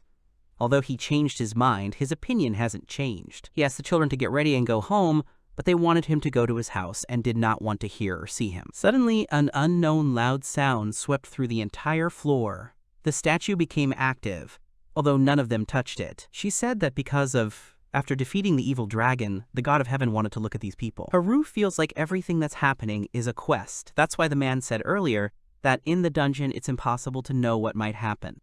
Suddenly, a strong enemy appeared. It was of enormous size, and it was not an ordinary wind dragon, but something more powerful. The man was sure that the dungeon was mocking the poor people in this way, by arranging such tests. Angus ordered his children to retreat immediately, but the boys were not going to listen to him and act on his orders. If they go home, the rare boss will be taken by other adventurers, but they want to fight him themselves and get new items from the monster. Fighting him was out of the question, but Kizaki did not retreat. Haru conducted an analysis and found out that his name was Jormungand, and his strength was 2,100 units. His infinitely long body was shrouded in a poisonous mist. The monster was able to attack from a long distance, which was higher than the girl herself, and this was not good news in their situation. Their father asked them to listen to him and run as far away from danger as possible. The dragon at that time began to prepare to attack the people standing in front of them. He evaporated the mountain in an instant with just one fiery blow, and after seeing this, the guys decided to get away from him and go home as quickly as possible. Unfortunately, the exit to the outside was blocked, and it looks like they won't be able to return home because of this. But Angus remembered about the magic circle of teleportation and cleared some stones where it was drawn. The monster again targeted the guys and was preparing for the next strike. If it destroyed this place, then they definitely would not be able to get out of the dungeon alive. The man came up with a plan of action. While he and Haru distracted the dragon, Tuka would have to quickly remove the stones from the teleportation circle. Using the enhancement skill, the guy began to clear the territory, but he could not shake the feeling that he had been deceived somewhere. It was strange to him that the old man appeared right now. The man asks his daughter to be careful, she asks him to shut up, and asks her brother to hurry up. Haruka used the explosion, but that would only make him angry, which would make the situation even more dangerous. She didn't want to hear it. Angus wants them both to obey him and has asked both of his children to do the same. Haru asks him not to act like a father after he abandoned her, and Tuka, she was very hurt and angry at him all these years. He had nothing to say, and all he could do was suggest that she focus and stop acting thoughtlessly. She didn't like that he could allow himself to tell her what to do, and she was completely enraged that he continued to behave disgustingly. She didn't want to listen to the old man's instructions, because he had done nothing for her in his life. Tuka called her. The Kizakis want to fight the dragon, but their father asks them not to, and tries to catch up with the boys. The guy wonders if his sister can use liquid magic. He wants to use not only materials, but also unnecessary weapons. They are sure that they will succeed. The man tried countless times to stop them. Angus's patience ran out, and he shouted, asking them why he had come there. He was not with them for the money, not for the women, and not for the fame. He wanted his brother and sister to know about it. The old man wanted to save his children. They stood up and just looked at him, unable to utter a word. Haru doesn't believe his words. She didn't have a single reason to trust him. He abandoned them and left them to chance. While she was expressing all her discontent accumulated over the years of separation, the dragon aimed to attack the girl. The blow was dealt and Tuka didn't know what to do. All he could do was run faster to help. But it was the old man who did it. He lay at the feet of his daughter with a mortal wound. The man took all the damage on himself to save Haru. Angus visited his wife's burial, regretting that he couldn't see her sooner. Only here could he talk to her, and tell her that everything was fine with the children. Although they were very energetic, and there was no point in worrying, all this was dangerous and he would put an end to it. Although on the one hand, he was glad that the children had grown up like this. They used all the potions they had, but restoration wouldn't help here. The guys tried to wake up the old man. The man woke up on his son's back from the noise coming from them and asked him not to make so much noise. The boys were glad that he was able to regain consciousness. He remembered what happened and asked to stay away from the monster. While Tuka was watching the scene outside the cave, he asked the old man what condition he was in. At that time, Haru was bandaging him. The bleeding stopped, he thanked the guys, the dungeon was really terrible for him. Kizaki asked him to throw up because he couldn't exert himself. He was getting worse and worse, and he decided that now he could tell everything that he had hidden and carried inside for so long. The man was involved in the 8.01 disaster. This was the first case of the appearance of the dungeon. Many of his comrades with whom he worked side by side died, and as a result, everything settled down and was forgotten. But Angus did not give up. Because something like this could happen again, he wanted to protect the children in his own way. If he stayed in Japan, he would not be able to conduct investigations in peace, so he went to the United States. Everything he did in his life, he did to protect his children. That was the real truth. Angus wanted to fence them off from the dungeon, but he couldn't imagine that it would appear right under their house. Haru asks him to be quiet. The guys were wrong. Their father wanted to help them and sent the commanders. The old man's last words were that he truly loved his daughter and his son. He said this with a happy face and a smile. Haru couldn't accept the death of her father, who had returned home only recently. It was too selfish for a man. Tuka wiped himself off, shaking himself to pull himself together. Nothing had changed after his death. Father worked hard to save them, and they must continue to live. Tuka is determined to return home after defeating Jormungand. The girl was irritated that they could just tell her what to do. She won't allow something like that to happen again. They thought about running away, but decided that revenge was necessary. The guy came up with a plan. He had a wind dragon scale, and Haru did an analysis. Somehow her brother activated the item. The storm dragon scales are the greatest asset of all dragons. Now he could fly freely. The transformation was cool. The Dragon Slayer's hands had a special effect on weaknesses. He doesn't know how effective dragonization is, but it's worth a try. They want to mourn their father properly before he disappears. First, they need to defeat the dragon, and they'll have to act fast. Haru was ready, taking a fighting stance with her weapon in hand. The strategy was very simple, and all hope was on Tuka. The boy gradually approached the target using his wings, while his sister covered him. A poisonous fog stood in the adventurer's way and did not allow him to get closer to it. Haru dispersed it with a powerful explosion, opening the way for her brother. He was pleasantly surprised by her strength. What was expected of the girl, now it was the guy's turn to act, and she gave the signal to attack. While Tuka was busy, a dragon came up behind him and noticed him. She warned him that there was danger behind him. He somehow managed to dodge, and all he could do for now was fly away. Their plan didn't work very well. Through analysis, the girl learned that he had hit and wounded the monster, which meant that the attacks were working on it. Weakest point was its head. Tuka had only one way out, and he needed his sister's help. She continued to use magic, and suddenly the girl felt like her mana had dropped to a critical level. The guy asked her to hide away from the enemy so that he could not notice him, otherwise the monster could attack her. Now he will take care of everything himself. He had no other choice after the girl lost her powers. He tells her not to worry, trying to distract the dragon from Haru. Tuka is obliged to protect his only sister no matter what. But the dragon hits him hard, so that he flies back several meters. The girl, seeing this, was worried about him and started calling him. Vi'isawaiha. She ran out of mana and couldn't help him. She had no choice but to watch her brother's useless attempts to attack the enemy alone. In her bag she found a magic ball, which she received after defeating the Hobgoblin King. Tuka couldn't even get close, let alone attack, and his mana was also being drained. Haruka used explosion magic, causing a huge explosion to occur near the flying monster. She apologized to her brother for keeping him waiting. She felt embarrassed that she couldn't do anything. With the help of the magic ball, she has fully restored her mana. She wants to use all her magical power at once to definitely end all of this. One after another, explosions thundered around the dragon. They arose thanks to Haru's skills. Now all that was left was to wait for the guy's attack. Tuka was finally able to deal the monster a decisive blow, into which he put the maximum of his magical powers. He in turn began to disappear, turning into small particles and scattering in the air before the eyes of the adventurers. The Kazaki sighed happily and lay down on the ground to catch their breath. They had managed to defeat the monster. They were very tired and lay without strength. The mana of both boys was completely exhausted.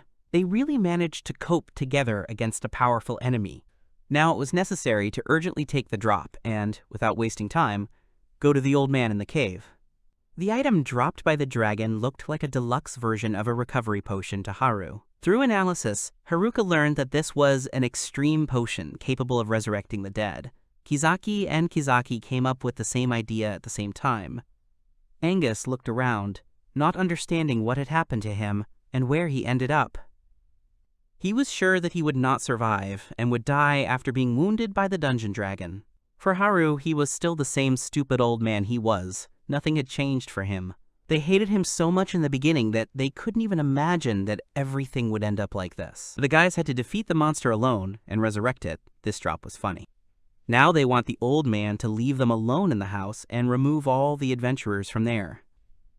Angus wanted to be carried to the exit of the dungeon, but the guys reminded him that he had legs, since they did not want to carry him on themselves. The man asked his son to protect his daughter, because he valued her very much and was worried about her. Tuka couldn't help but agree with him.